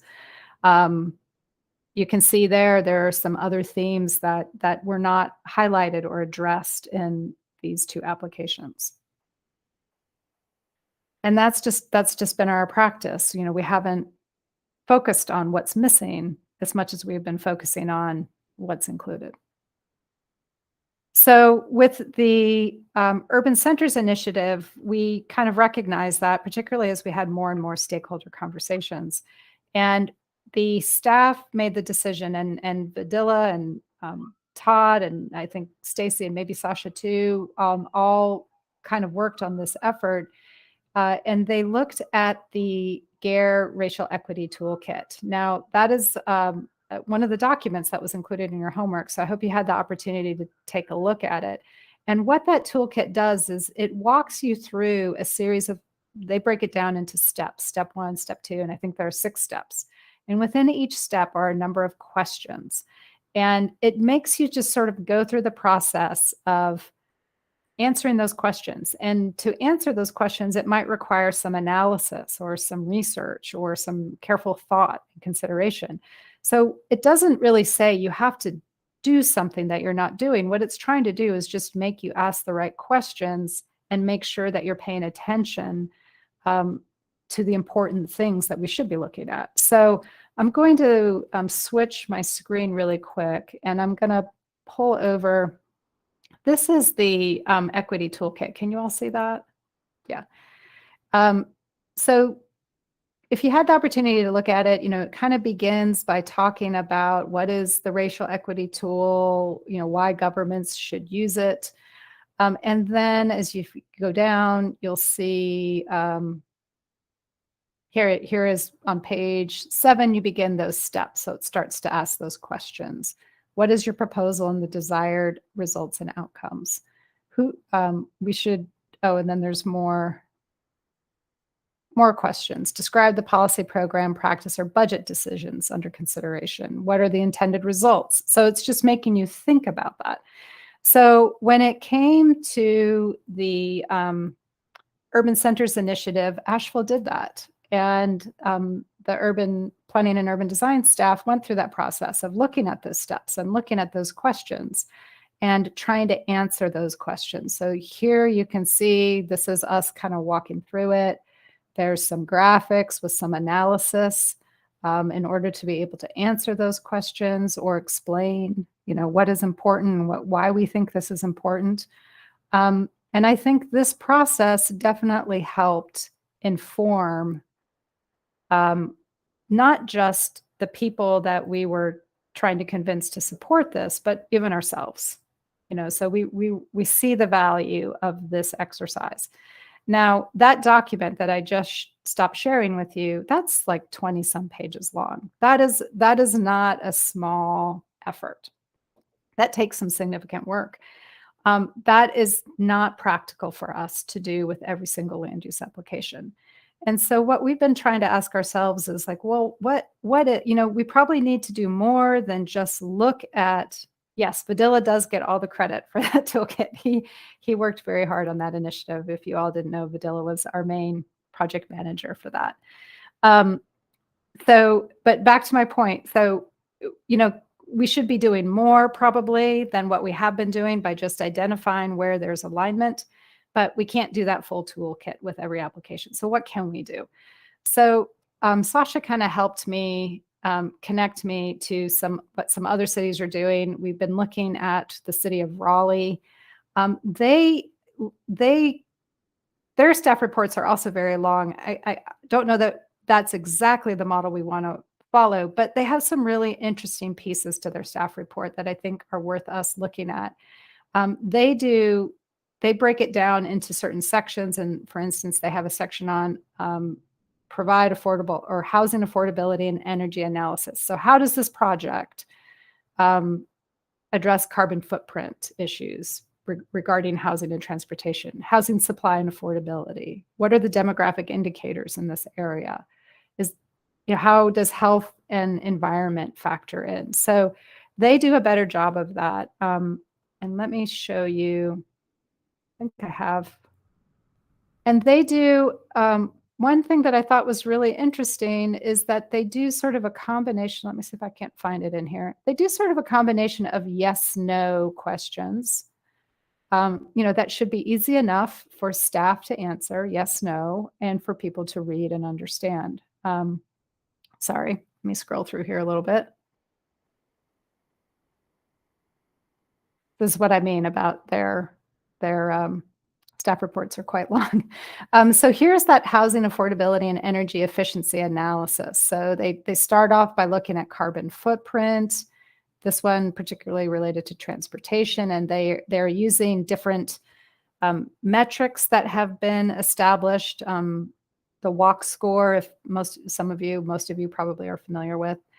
So here's just one way of looking at, is this site strategically located as it relates to transportation? Is it in a walkable area already? Will it help improve the walkability? And what does that mean for carbon footprint? Same with housing. So here's some of those questions. Does it add, subtract from the housing supply? Does it include subsidized unit? Does it permit a variety of housing types, et cetera? this kind of information, I mean, you could probably answer these questions yourselves when you become familiar with the project and read the staff report, but it would be kind of nice to be able to have a table too that you could just quickly at a glance reference. And then if you go further into this analysis, you'll start to get into some, there are some analysis questions where it's more of a narrative. They ask the question, kind of like what we did with the toolkit. So my point is that there's probably something in between, you know, the racial equity toolkit and what we currently do that might be helpful and more informative for you all as some of the decision makers and for just people in our community. So I think that's, I did want to mention one other thing that we are working on. So that has to do with looking at those master plans and the comprehensive plan and looking for alignment. Remember the other kind of big part of our lens for examining equity is our public engagement piece. We are kind of collaborating with other city departments on a neighborhood meeting guide. You know, I mentioned the neighborhood meetings that we did or were done for the West Haywood Street project and other conditional zonings. We're working with the Coalition of Asheville Neighborhoods, our neighborhood services staff, and our development services staff, trying to kind of come up with a better way of doing neighborhood meetings. And it's kind of a multi-pronged approach by creating a guide that is something that neighbors and potential developers could reference, clarifies roles and responsibilities, summarizes the requirements, adds some easy checklists, so it makes it a little bit more user-friendly. Looking at opportunities to expand and improve automated notifications so that people can be informed and know about these projects and know how to find more information. And then updating some of the requirements. So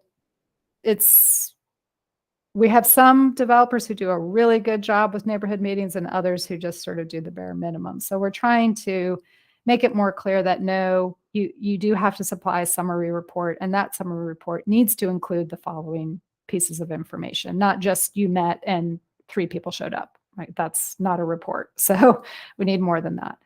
So that's another effort that we're already have underway. But that engagement piece is another opportunity, I think, to really try to move the needle on equity. That concludes my presentation, and I'd be happy to take any questions, or if everybody's done with that, we can maybe take a short break and we'll come back and do an exercise. I'd like to go ahead and volunteer Vidalia for doing that 30-page report on every project. On every single. Moving forward. I'm sure he'd love to do that. But seriously, I do appreciate that presentation. That's awesome what the city of Raleigh is doing. That's very impressive. Not saying that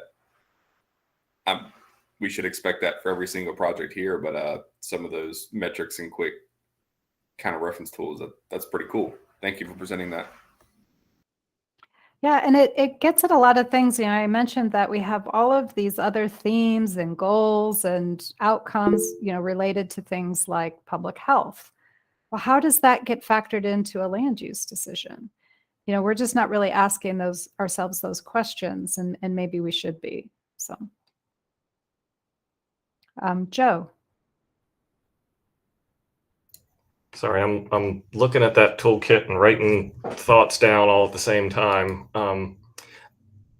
Thank you. You know, there's a couple of things that, and this is really kind of spur of the moment stuff that's coming to my mind, and I will preface it by saying I'm always looking for, like, okay, here's an issue that we have. What is the solution? And I realize that that's a perhaps its own equity issue as a white man looking for solutions. But that's just how my mind works in my career. But like, I look at this racial equity toolkit, and I even look at, you know, I'm looking at page 7, step 1, like there's number 3. It's, what does this proposal have the ability to impact?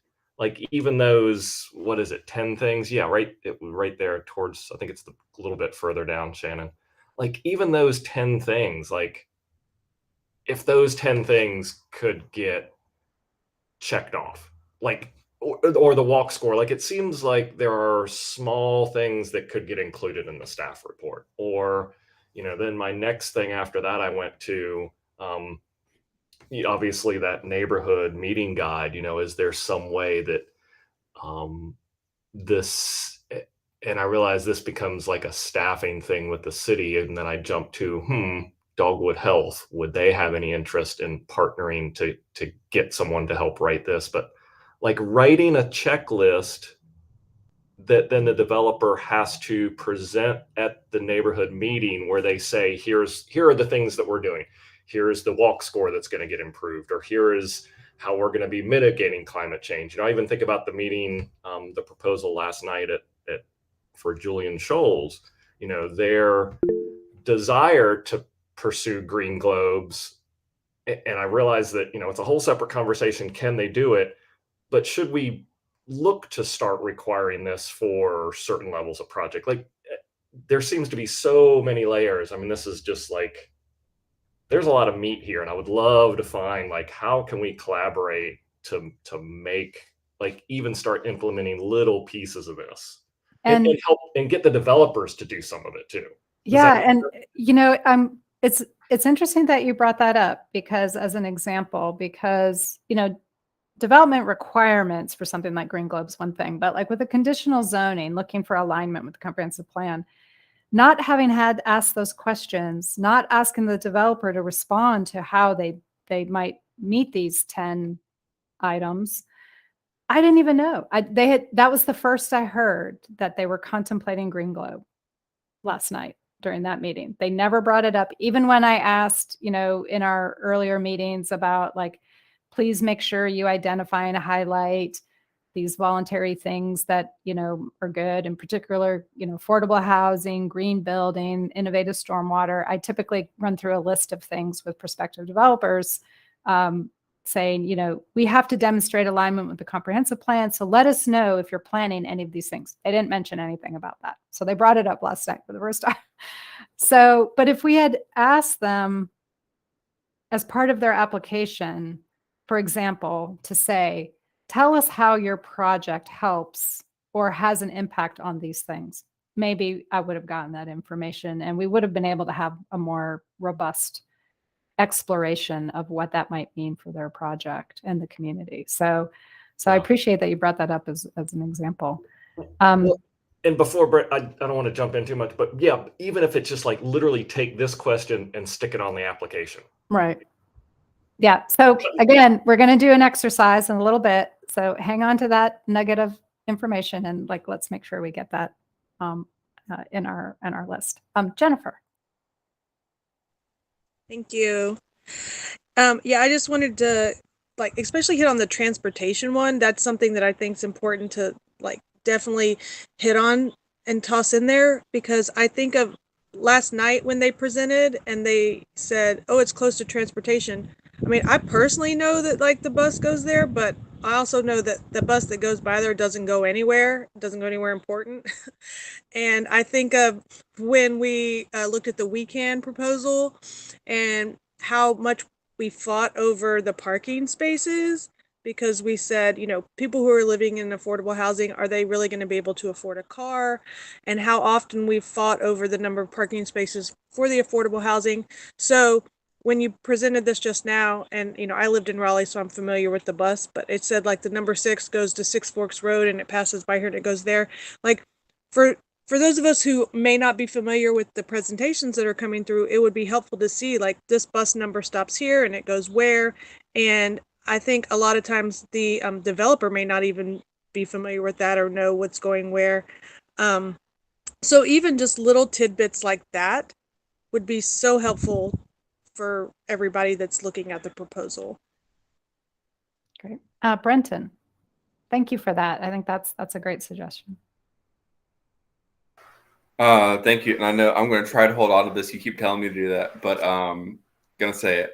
I think, having pulled commercial permits before in the city of Asheville and such, they're a pain in the butt. They're big. But if someone's looking to build a multi-million-dollar project in the community, adding some more things to their checklist for, hey, how far are you from a bus stop? Hey, I need you to fill this out. If you want to spend that much money and build in the city, I mean, I'm not going to shed a whole lot of tears. And I've filled them out before, and I've said many wonderful words about permit officers having to fill those out. So I have no problem if we need to add some more pages onto that permit, even though I've done it before. And anyway. Great. Any other comments? Okay, awesome, guys. Thank you. Well, we can take a short break now and come back and do our exercise. So it's 3:50. How about we come back at 4 o'clock? Does that work for everybody? Yeah, All I right. think let's do that. Okay. See Great. you here in 10 minutes.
Shannon, make sure to tell David happy birthday for me. Although I am, I don't know. I don't know if insulted's the right word, but he's only 50. Jeez. I know. I'm older than he is.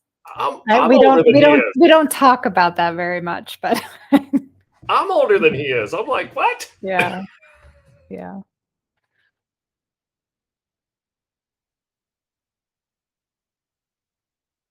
We're going out actually after when we wrap this all up. I get to leave and go meet him and a bunch of our friends for drinks.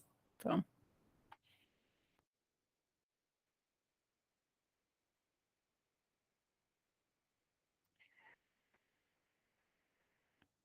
right, maybe we just give it one more minute for a couple more people to show up, and then then we can bring this all home. Wrap it up.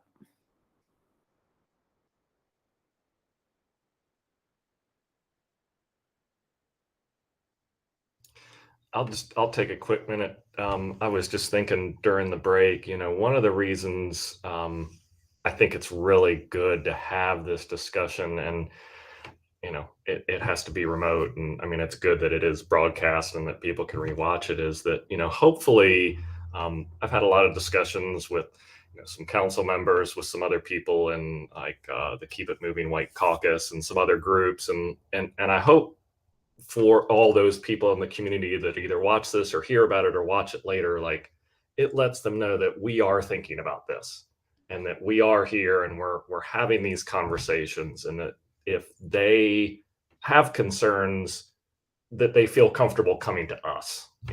I hope that is something that comes out of it that the public sees. So I just wanted to say that. All right. Well, I think we got a critical mass. So we'll go ahead and dive into the next portion of our agenda, which this is actually the interactive exercise that I referred to earlier. So Google Meets that we're using right now for our remote technology has what they call a Jamboard. It's like a whiteboard, an electronic virtual version of a whiteboard that you can stick sticky notes on. So I'm going to go ahead and get that started. We'll walk you through it here a little bit. So you should get an invitation or a link in the chat window. So if you guys can check there and see, and go ahead and link, and everybody's going to start to join, and then I'm going to share this. Make sure I do this properly. Hopefully this will work. Yep.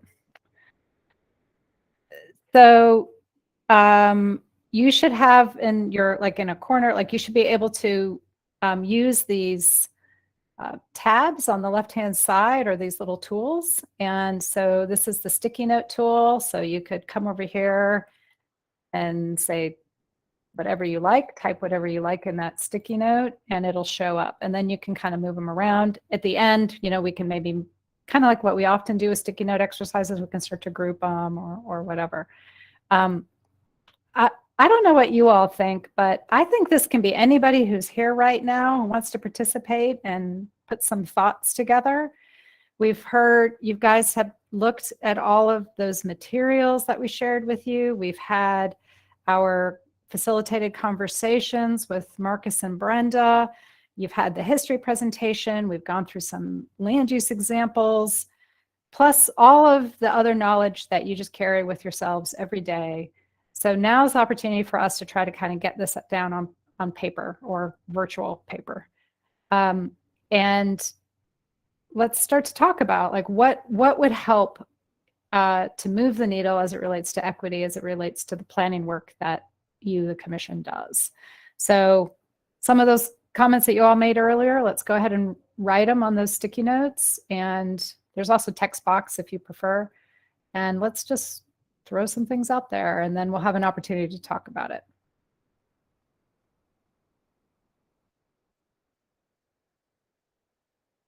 Everybody's being shy.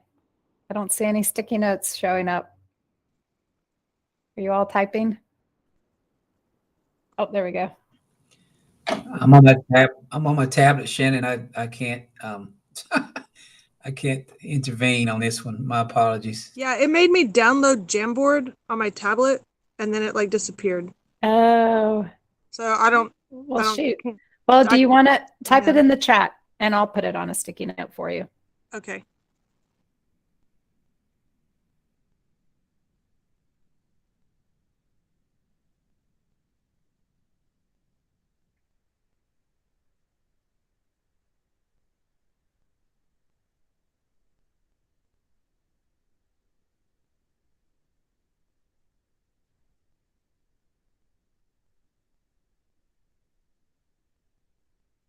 And there's no limit on the sticky notes that you guys might put in there. And I would say staff, you staff who are here, you have ideas, let's get them in.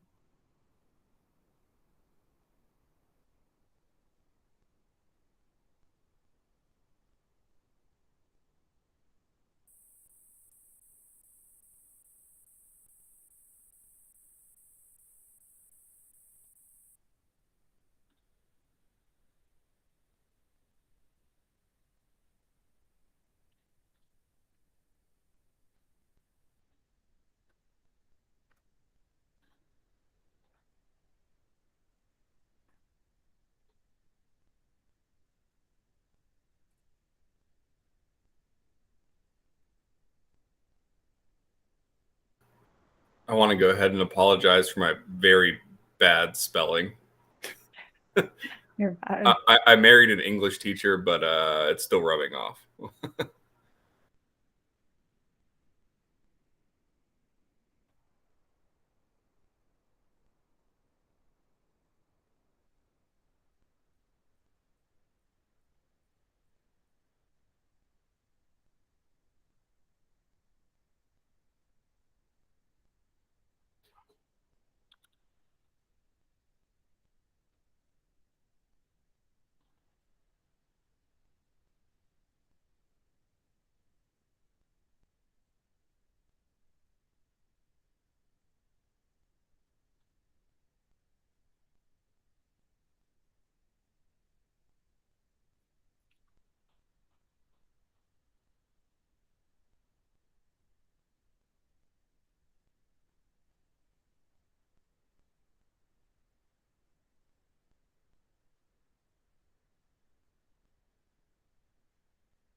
Shannon, I don't know what DHT is. Is that?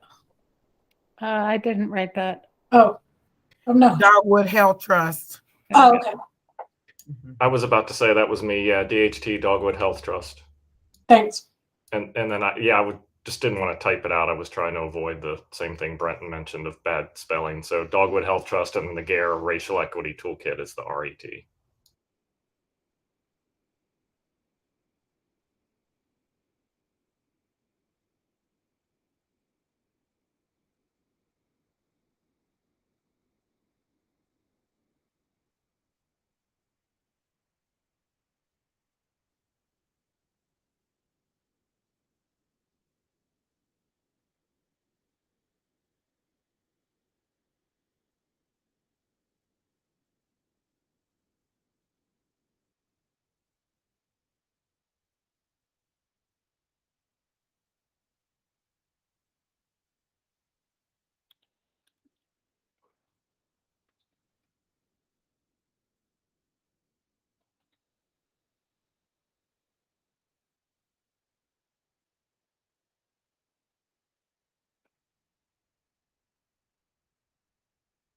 Wait, was that one from Vidilla?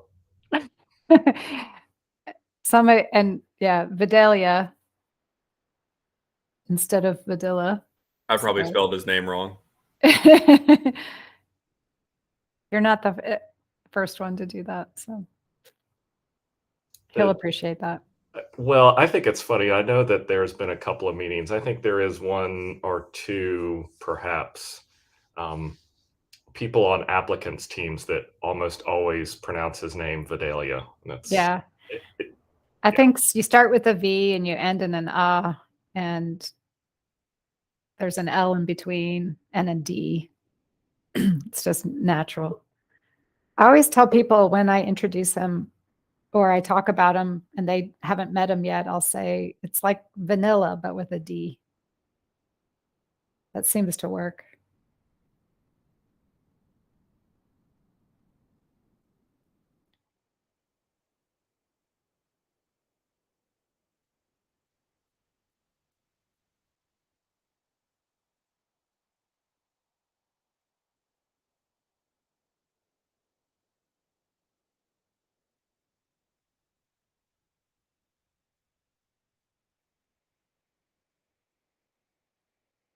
All right, let's give it like maybe 4 more minutes.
How's everybody doing? Oh, we got one more.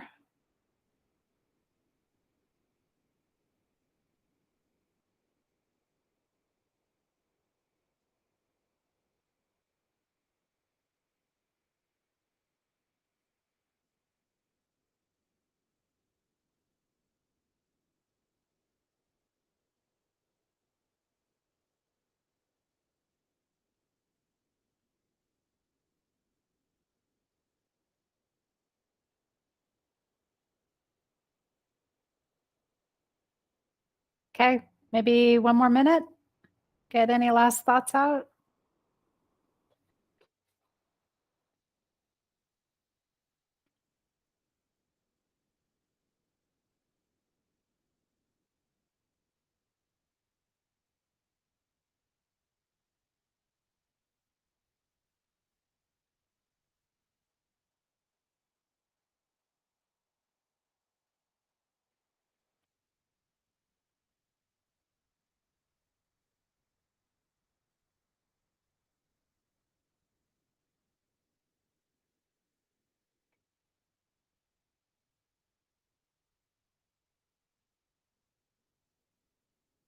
Okay, everybody good?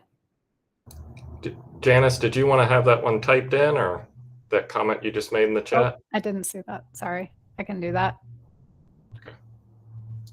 Yeah, sorry, I did that at the last minute. Yeah, thanks, Shannon. Got it. Okay. Is everybody good? Okay.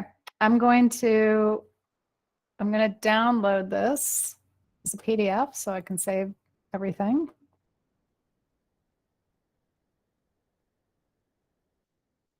Wait, did somebody just add? No. Okay. Sorry, I'm just moving things so they're all visible. Okay.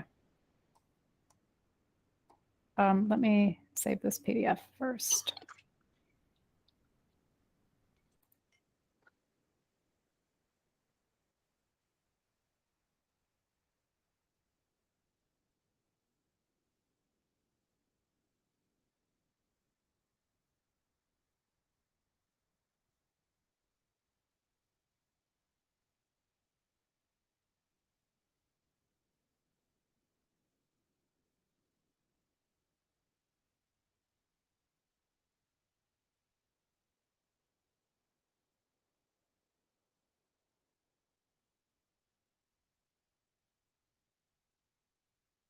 Okay. Done. All right. So I realize that some of you are probably on devices where you can't really read all of these. So what do you guys think we take a minute and just kind of read through them a little bit and then get any clarification if there are some that maybe we want to talk about a little bit more. So I think I can read all of this. So this one, let's see, you can't see. Can you all see my cursor? Probably not, huh? I'm not seeing it. Okay, let's see. Yeah.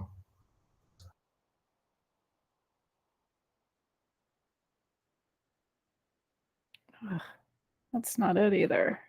Well, I'm just gonna, I guess I'll just try to read through oh, dang it. I've missed my, sorry, technology, new. Here, let me do this. I'm gonna stop sharing the Jamboard and I'm gonna share my screen.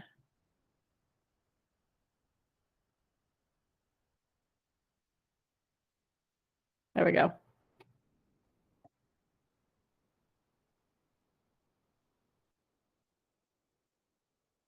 So we have up here, yeah, now you can see my cursor. Yeah, that works. Provide a list of local minority women and, is that Black owned? B Black? Business enterprise. Business enterprise, thank you. Minority and women owned business enterprise, subcontractors, vendors to all zoning permit applicants. Okay.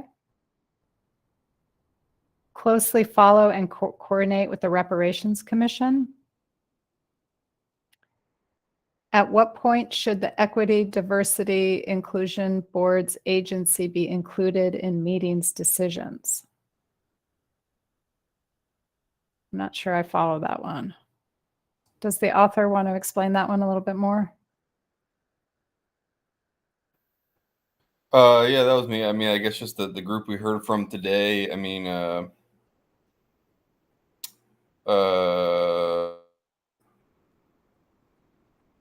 just when there's projects like the one in Wecan stuff. I mean, at what point does that board need to be asked to be there, or someone representing that group be able to be there to respond to comments or make their own case, or just accurately educate on comments made? Or I don't know. I don't know if I'm rattling out loud or if any of this makes sense. You're referring to the Office of Equity Inclusion, Marcus and Brenda and their team? Okay. Yes, thank you. Brenda, you correct me if I'm wrong, but I think our goal is that the Office of Equity and Inclusion kind of helps our staff in that equity work. So That's we would, correct. yeah. So we would go to them as needed to kind of like, hey, how's the best way to communicate these points or something like that. So Okay, understood. Thank you. yeah. So this next one, developer required checklist that uses the list from the GARE Racial Equity Toolkit, page 7. Number 3, what does the proposal have the ability to impact? So we talked about that earlier. Create public education materials. I actually wrote that. I was kind of thinking like almost like put together, a roadshow and like offer, hey, we're going to, do this presentation on these things. We can come to your community meeting. We can come to your board meeting and talk about these efforts maybe. Inclusion of the growing Latino community into talks and agency. Add more equity analysis to staff reports, for example, City of Raleigh. Talked about that earlier too. Provide updates to the Planning and Zoning Commission annually or semi-annually on results of efforts to address equity, such as zoning regulations that were implemented to allow for diversity of housing types or results of other. I am glad somebody put that down. Something that I wanted to mention to the commission related to this is starting to try to add more presentations to your meetings. Trying to get folks from other departments to come and talk. We talked about like maybe having somebody from community and economic development come and talk about the land use incentive grant application process and how that works. And we could start to do things like, reports such as this. So I think that's a great suggestion.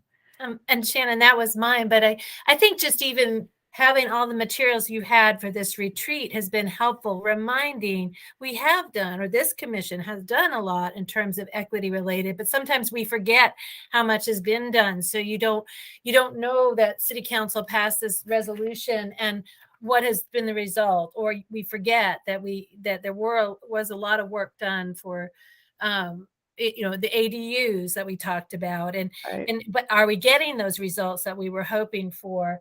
And so I think just even this has shown to me, oh yeah, we do a lot more. And then, I work with community development. So I've done a table of all the affordable housing that has come out of conditional zonings, but we don't often, you would be amazed how many units have come out of that process alone. And so it's just a good reminder, I think, for Planning and Zoning Commission to see cumulatively what the impacts. So definitely. Thanks for that clarification. So moving on to the next post-it note, we have, can we enlist Dogwood Health Trust to help create a simplified version of the GARE Racial Equity Toolkit? Then back over to the left, identify current barriers in the UDO to providing affordable housing, approvals, process timeline, level 3 threshold, buffering, requirements, etc. Next one, including a larger diversity equity questionnaire in large project applications. That's kind of, I think, similar to, oops, didn't mean to do that. How do I undo that? Oh, sorry. That is similar to, here, I can do this one, I think. On a personal level, to fully explore the meaning of equity, adopting it as a value and embody it in our daily living perspectives and decision making. And then there's a little I added. That's awesome. I love that. Continue your education training around equitable planning and zoning practices. Requirements of developers to take a deeper dive about the impacts of their projects. I'll pull that over there. I think those 3 are very related. Learn about a community's history and what they feel are concerns as it relates to development activity. Engaging CAN and other local groups in education events. Create an easier process for the community to engage with Planning and Zoning Commission during and before meetings. Giving Vidila a pay raise. I don't want that to go to his head. I'm going to make that small. Maybe stick it over here. Perform more data analysis or look for sources of data. And then I think somebody added a suggestion, City Office of Data and the Office of Data. And I always stumble on this too. Data and what, Sasha, do you know? Performance measures or something like that. Yeah, we know what you're talking about. So if we start to implement these things, I think we may need to either, and then I guess this is the continuation, have more time before meetings to review materials and or look at limiting the number of projects per meeting and have 2 meetings a month. Well, we'll see. I think that we can do that. But kind of like how we assigned homework to you guys, in advance of this retreat. If we had taken time in this retreat to watch the videos together, we wouldn't have had as much time to discuss. So there are some strategies I think that we can consider. Having the diversity board groups be, we talked about this one already. Consider specific standards or considerations for neighborhoods more vulnerable to displacement when looking at rezonings. Yes. I think this is a fantastic list, guys. Does anybody have any other thoughts or comments about any of these sticky notes or other suggestions?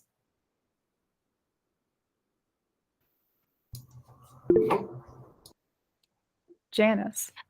I just had a quick question. Whoever wrote about create an easier process, I'm just wondering what the person was thinking, what could be made easier. I know we've had this conversation. Will the opportunity to participate virtually continue after we end the virtual meetings? And there's a lot of talk about how remote meetings have enabled a greater diversity of people to participate, although we haven't been getting as much participation as usual. But wonder what the person who wrote that was thinking would make it easier. That was me, and I was thinking along those lines, but also, I mean, and maybe this goes into the, education, public education materials or something. I mean, it's like, I still feel like the community and the public doesn't know how to comment, doesn't know how to reach out. Like, I feel like there's a small segment and then they just keep bombarding us, but there's so many people that don't know. I kind of hope that whole Mountain Express, I don't know how many of you guys, I'm sure some of you did, saw that Mountain Express development guide. I've had several people that I know be like, oh, wow, this is great. Like, I look through there and, it's got everything listed. So that's what I was meaning, Janice. And I will say that Todd and I have been talking about wanting to implement like a community planning academy, which would kind of get at what you're getting at, is how do you, one, understanding the process, two, how to be an effective advocate, understand what you can affect and what you can't. And then we also have people in the community who, actually want to do their own like positive development to help the community. So trying to create a foundation for people to build their capacity and understanding. And Charlotte has one. We applied for ARPA funds, but it's really not, in the grand scheme of things, people are homeless and really struggling. It's not the top priority. So, but it's something we really are interested in doing. I mean, that sounds like a great idea because it is. I mean, I just remember when I was going to meetings before I even got on the board, like sitting next to people and them being like, what? I never knew about this. And how do I find out? And I'm like pulling up on my phone going, here. and like just that. I find it amazing how many people are engaged in the community yet don't know how to engage. It's this weird dichotomy, I feel like. Sasha, what did you call that? We were calling it a community planning academy. That's it.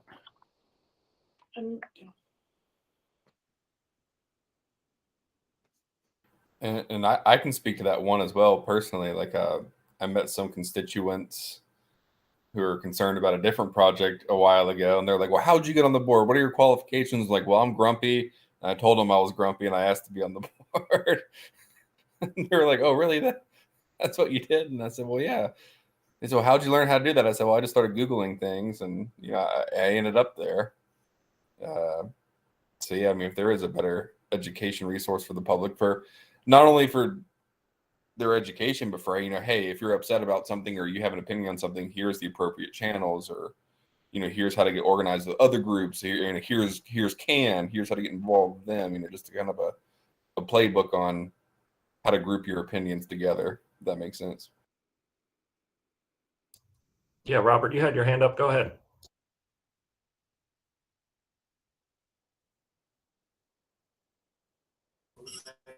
Yeah, I had a bag six. I mean, kudos to everyone that it's a great list. I'm loving every bit of it. Just the collaboration and communication here with open transparency. I'm just very excited about this list. I was at work, and I told my boss that I need to take vacation for the equity inclusion workshop, and he said no, we promote that, so you don't have to clock out, so we'll pay you for this. But it's it's good to hear that and let them know that I'm on a mix of trying to. Awesome. That's neat that your employer is giving you that. Hopefully that happens more and more. Okay, well, I've got one last request. So now that we have all of our sort of ideas out, I'm not saying that we are going to only take the top ranked ones, but I'd be curious to know which of these recommendations you all would be most interested in prioritizing. So if I could, does everybody still have access to the Jamboard? Now, I know, Jennifer, you said you're on a tablet. Anybody else not on a PC? Robert, and Jennifer, or whoever can't get to it, if they just want to type into the chat box. In the chat, that's what I was going to suggest. So what I'd like to maybe ask you all to consider is, so you see the little circle icon here? Imagine that's your little, your dot. So we're going to do the dot exercise where you can kind of drag a dot onto, let's see if this will work. I think it'll work. Yeah, you can draw a little dot on whichever one you think you would like to. And maybe we say everybody gets 3 dots, and just go ahead and put them on the sticky notes that you would like to prioritize. And I will do Jennifer's for her.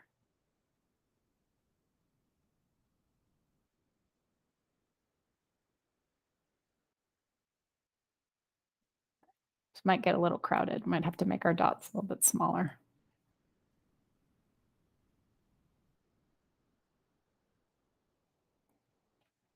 We can make them smaller.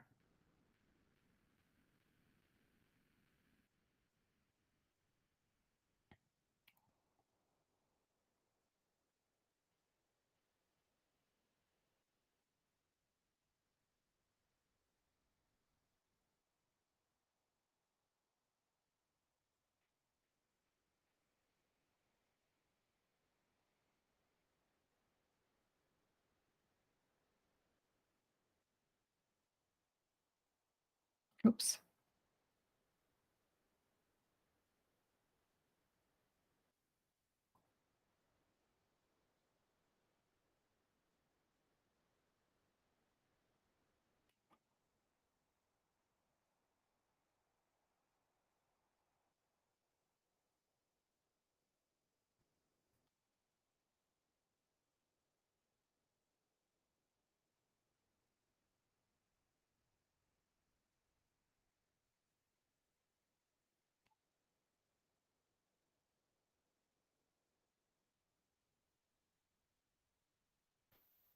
Shannon, I'm hopeless at this. Mine's that huge circle that's covering everything up, and I'm trying to delete it. I'm like, I don't know why my dot has to be. I put it on the public education one. Okay. Do you want me to put a dot on it, or did you? No, I don't know how to do it anything other than that huge circle Okay. that covers it up. So if you'll put a dot on the create public education materials, and or I'm thinking like a kind of like a place where we keep all the information you've just collected and some other stuff and just keep it. That sounds like another sticky note, Janice. No, I think that's what people thought of education materials. It's like a place where you can go and you look and say on the planning. and Oh, zoning, okay. I see what you mean. I Yeah. think. Okay. I guess it could be interpreted different ways, but yeah, I think that sounds good. And Marcus said that they were updating the equity and inclusion page. It may be helpful, maybe linking that page once it's updated just to the planning page. That way you don't have to duplicate, but just have a link.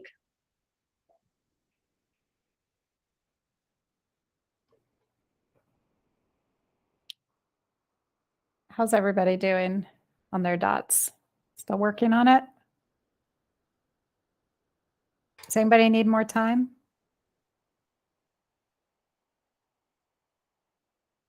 Okay, didn't see anybody say yes, so I think we're good. All right, guys, let me, before I forget, I better download PDF.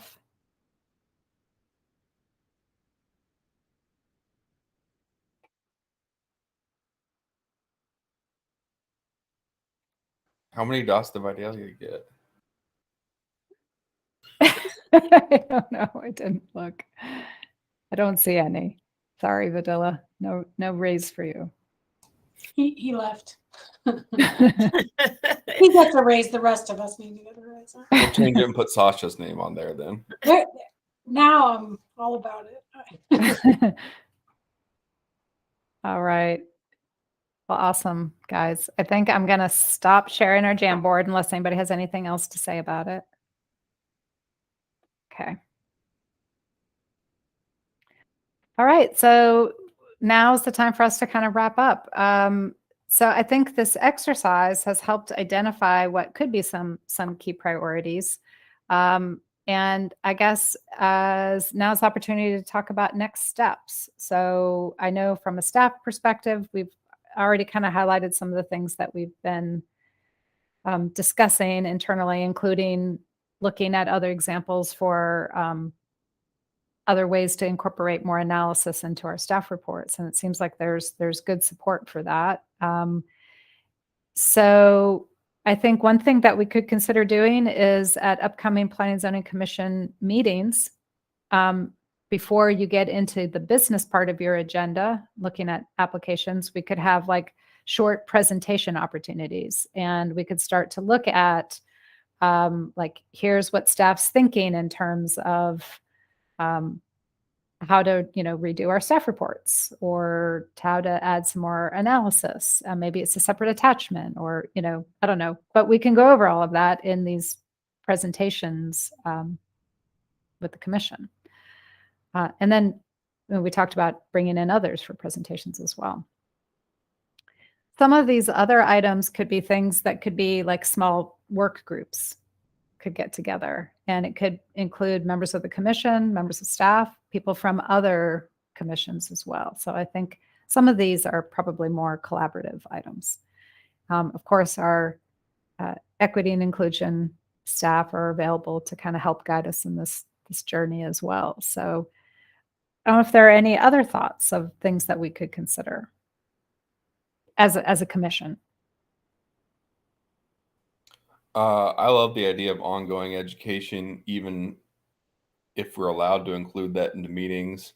If it was short and sweet and a 5-minute blurb, a public service announcement, if you will, because there's caller in, there's other people and parties sitting there listening and waiting, and maybe a term comes up they haven't heard, like redlining or something. And so if you started a meeting off, hey, welcome here, 5-minute public service announcement, we're going to explain this real quick, or this line real quick. That educates us, keeps us up to date, and it's a chance to educate the groups who are showing up too. Yeah. And I and along that vein too, I like this idea of like a centralized resource, reference area. Like, we created that list of materials that have the hyperlinks. Maybe we can create something like that where members of the public can access. And then as you all find materials, some of the items on that homework sheet came from, like Joe had a suggestion and Sasha had some suggestions that got added. So it's something that could be built upon, and we could have like a centralized resource list that I think might be a nice thing for people who are trying to learn more about this stuff could refer to.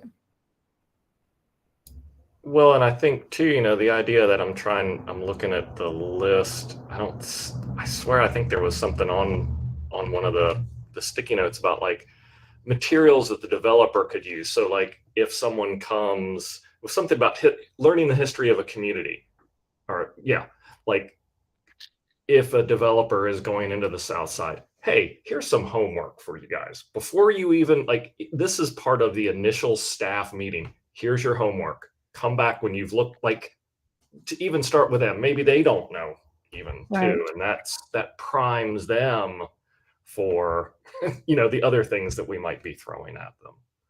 Yeah, great suggestion.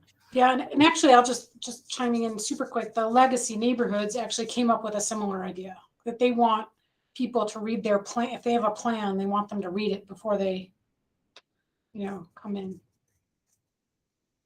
So. I know I saw Marcus made a comment about that he had a phone call come in, and I think Brenda's gone, but you know, Shannon or Sasha, you might be able to just comment too if Marcus can't. I know obviously the Marcus and Brenda are there for you guys, for staff. How, because I think it was Brenton that brought up the idea of, you know, bringing them in for, you know, some of the proposals, some of our meetings.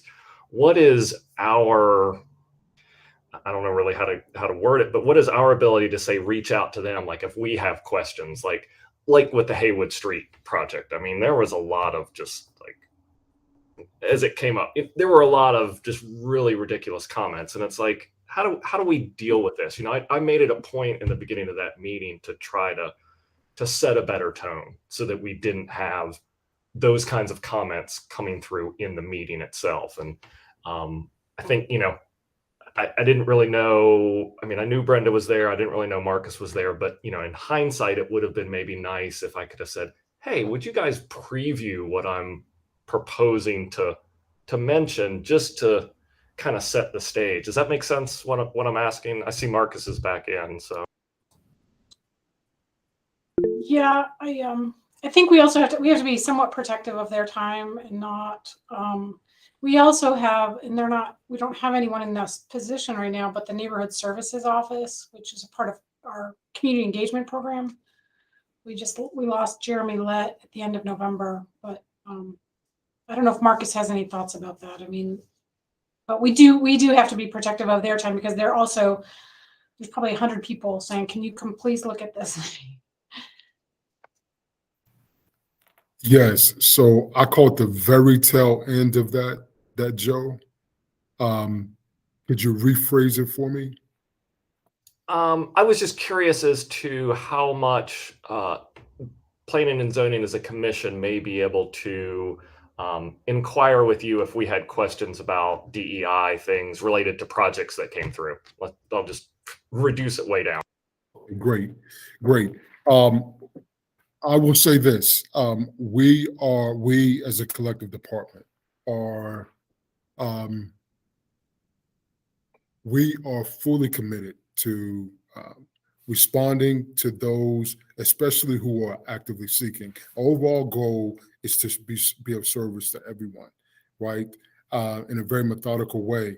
But when you have those direct questions and those immediate needs, we want to address those as quickly as possible to provide a framework and support in the decision making.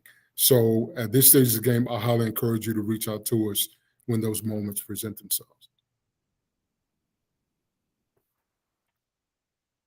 Brenton, you had a comment? Go ahead. Yeah, I was just going along the kind of same thought lines you were, Joe. And, you know, I know the members of that department, they're staff members as well. They got more places they can be at once. But it would have been wonderful to have someone like that if we knew it was going to be a hot button issue meeting, to have someone there to be like, hey, well, we have a member of X board here.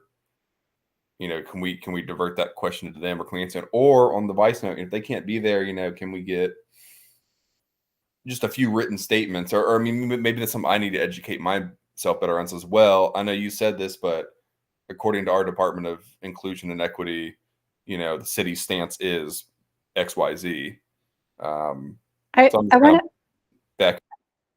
want to be careful that, like, and maybe this is why Marcus raised his hand, so I'm going to let him jump in after me. I want to be careful that we understand what the role of the Office of Equity and Inclusion is. Like, they're not really there to help educate, like, the pub. Well, I mean, they are, but not in that way. Not like in a public meeting. And I think really the goal is to try to get all of us informed so that we have that knowledge and we can respond to those. And we don't need a, you know, somebody who might come in as like a perceived expert on this subject.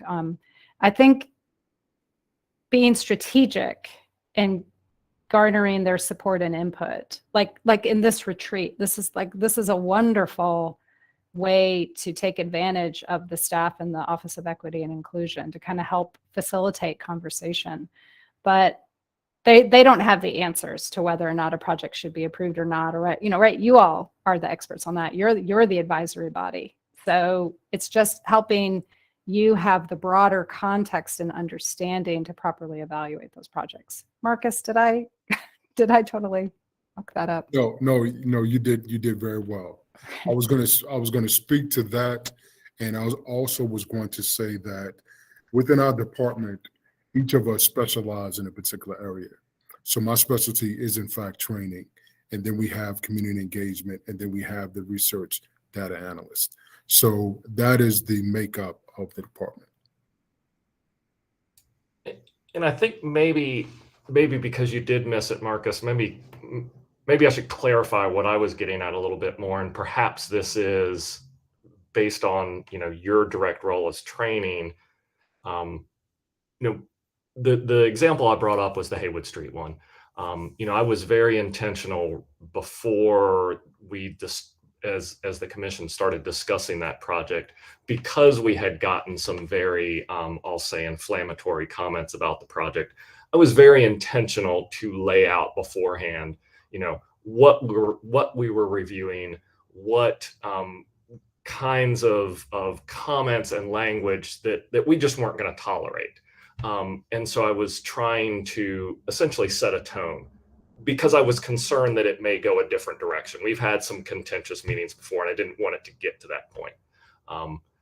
And so, you know, in hindsight, for me, in my still evolving process, that's something where I'm not completely comfortable with that. And it's also, you know, how much do I lean on staff, or is it something that I would be able to say, hey, Marcus, maybe you and I could sit down for 30 minutes and kind of walk me through a few points about, if these things comes up, here's how to deflect things. Does that make sense? Is that a little better clarifying of kind of where I was going? That does make sense. And I would preface that by saying that our front load capacity and energy is to fully equip the staff with the understanding, with the tools, with the skills, with the resources, so that whenever we have our collective commission meetings and we're sitting down, that those issues can be addressed, and that the staff can properly provide that support when needed.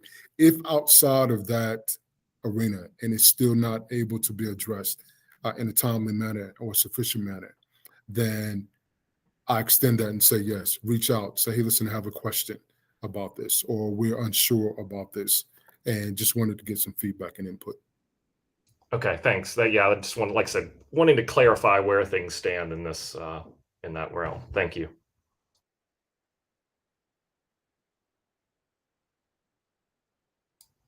You know, I mean, certainly this is kind of the last, you know, we're wrapping up here. I mean, if anybody has anything they want to add or any other takeaways, I think, you know, certainly Shannon, Sasha, Marcus, you know, we're done with any kind of presentations or any formal discussion, but if there's any other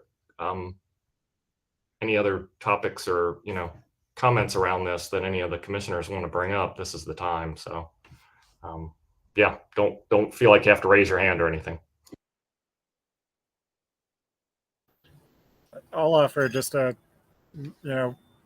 my mind's been at. This has been really great. I appreciate all the staff and fellow commissioners' insights on all this. I think where I'm at is that, this is huge.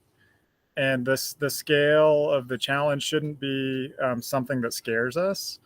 We really need to attack this. And I think nibbling at the edges and patting ourselves on the back for small moves when the scale is so huge can be a little unproductive. So I would challenge us to be bold, be really intentional, and not settle for small wins when there's some really big stuff we need to be tackling. So that's my personal thinking on where we're at. It's going to be really hard, but that's why it's so important. And I'm glad that we've taken the time to take the very, very first baby step along the way of helping our community. Yeah, Sasha and I were talking on the break about how these kind of, how complex these social issues are, and we just have to start somewhere. And I'm really proud of this commission for agreeing to do this today. I think this is a great first step. I'd just like to thank all the staff real quick. I know that y'all work really hard. I'm an out-of-towner. I've been here 8 years, but I moved here, and part of the reason I moved here was because of the inclusion of multiple communities in the Asheville area, and that drew me to this town as an out-of-towner. Even though I'm from North Carolina, I'm still not a local per se. But that work is noticeable from communities outside of this. So what you're doing, is certainly heard, and I appreciate that. And I'm going to be cheesy and give you one quote real quick that always brings me joy. Margaret Mead. Never doubt that a small group of thoughtful, committed citizens can change the world. Indeed, it is the only thing that ever has. So that quote always helps me a lot. Thank you. Thank you. Thanks, Brenton. One real quick too, I wanted to mention, and Shannon, Sasha, I guess this is also somewhat of a question for you.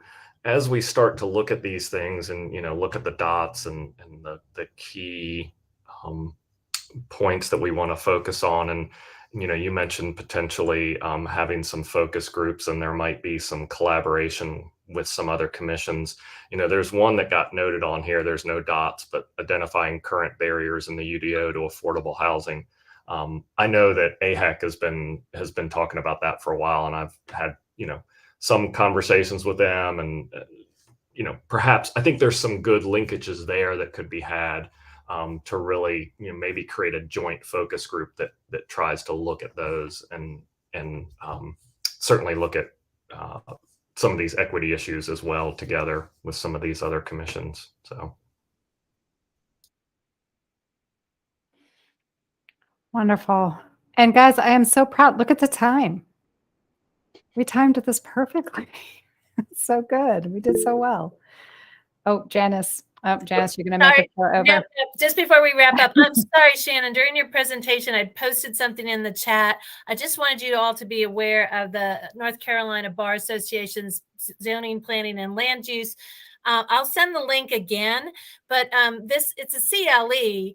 And many of you won't want to attend, but I thought you might find it interesting to see the topics that are covered. This is equity and inclusion in land use planning and the law. This is at the state level. And sometimes because equity and inclusion is such a large topic, it's hard to say, well, where are we focusing on this? So this has a number of sessions in it. And our own Todd Oakland Cheney is going to be speaking with Raleigh's planning director on addressing the missing middle to create more diversity in housing. Our own Aaron Miles is going to be on a panel discussing how to promote diversity, equity, inclusion in the legal profession and legal practice. And I think Aaron's also going to be trying to talk about some of the things we're doing here at the city at the government level to promote equity and inclusion for our citizens. And so just thought you might be interested in seeing that. Great, thank you. Yeah, thanks a bunch. I saw that, Janice. Oh, you're muted, Janice. I hope you're still talking. I'm not talking. I'm done talking. Oh, delay. There's a delay on your I want to say super quick that I appreciate you all staying for so long. You really, it's hard. I know it's hard to take out this much time of your schedules. So. Go ahead, Marcus. Yes, I was going to say really briefly, on behalf of myself and the Equity and Inclusion Department, truly enjoy being present with you all here today, engaged in this conversation, and look forward to being of service in the future. Thank you. Thank you so much for not just helping us in the beginning of the agenda, but staying on through the whole thing. I think it's really nice to have that support. Absolutely. And perspective. Yeah. Appreciate it. Yeah, thanks very much, Marcus, and give our thanks to Brenda as well. I know she had to time out, and Aaron, thank you for being here as well, and Janice and Avery for dealing with all the IT stuff, and obviously all my fellow commissioners. I think as Vidula said it earlier, it's kind of being daring and taking some of these risks, and Jeffrey, you mentioned it too. We've got to. It is a huge hurdle. And it does take a kind of big risk to just dive in and try to make, even have the conversations and to try to figure out what to change or what to do about it. So with that, I will just kind of mention, again, anybody who's watching, anybody who watches this in the future, hopefully, this shows you that we are, as a commission, as a department, the planning department, as a city, working on these issues very much, and certainly are doing what we can to try to move the needle forward to make Asheville a better community. So with that, we're done with the retreat. And again, I said it last night, I've got to say it again. This is Shannon's last meeting with us. So thank you. For real this time. Thank you, Shannon. Don't leave for everything us. over all the years. There's got to be a party for you at some point. So. Thank you. One more, Shannon, one more. One more. So, all right. Well, thanks, everybody. Have a great afternoon. Hopefully you can get outside and enjoy it like Jennifer has been this afternoon. So I'm planning to. I'm headed for a run now, so. I'm headed to go bike ride. So. All right. Yeah. All right. Thank Good night, you all. everybody. Bye.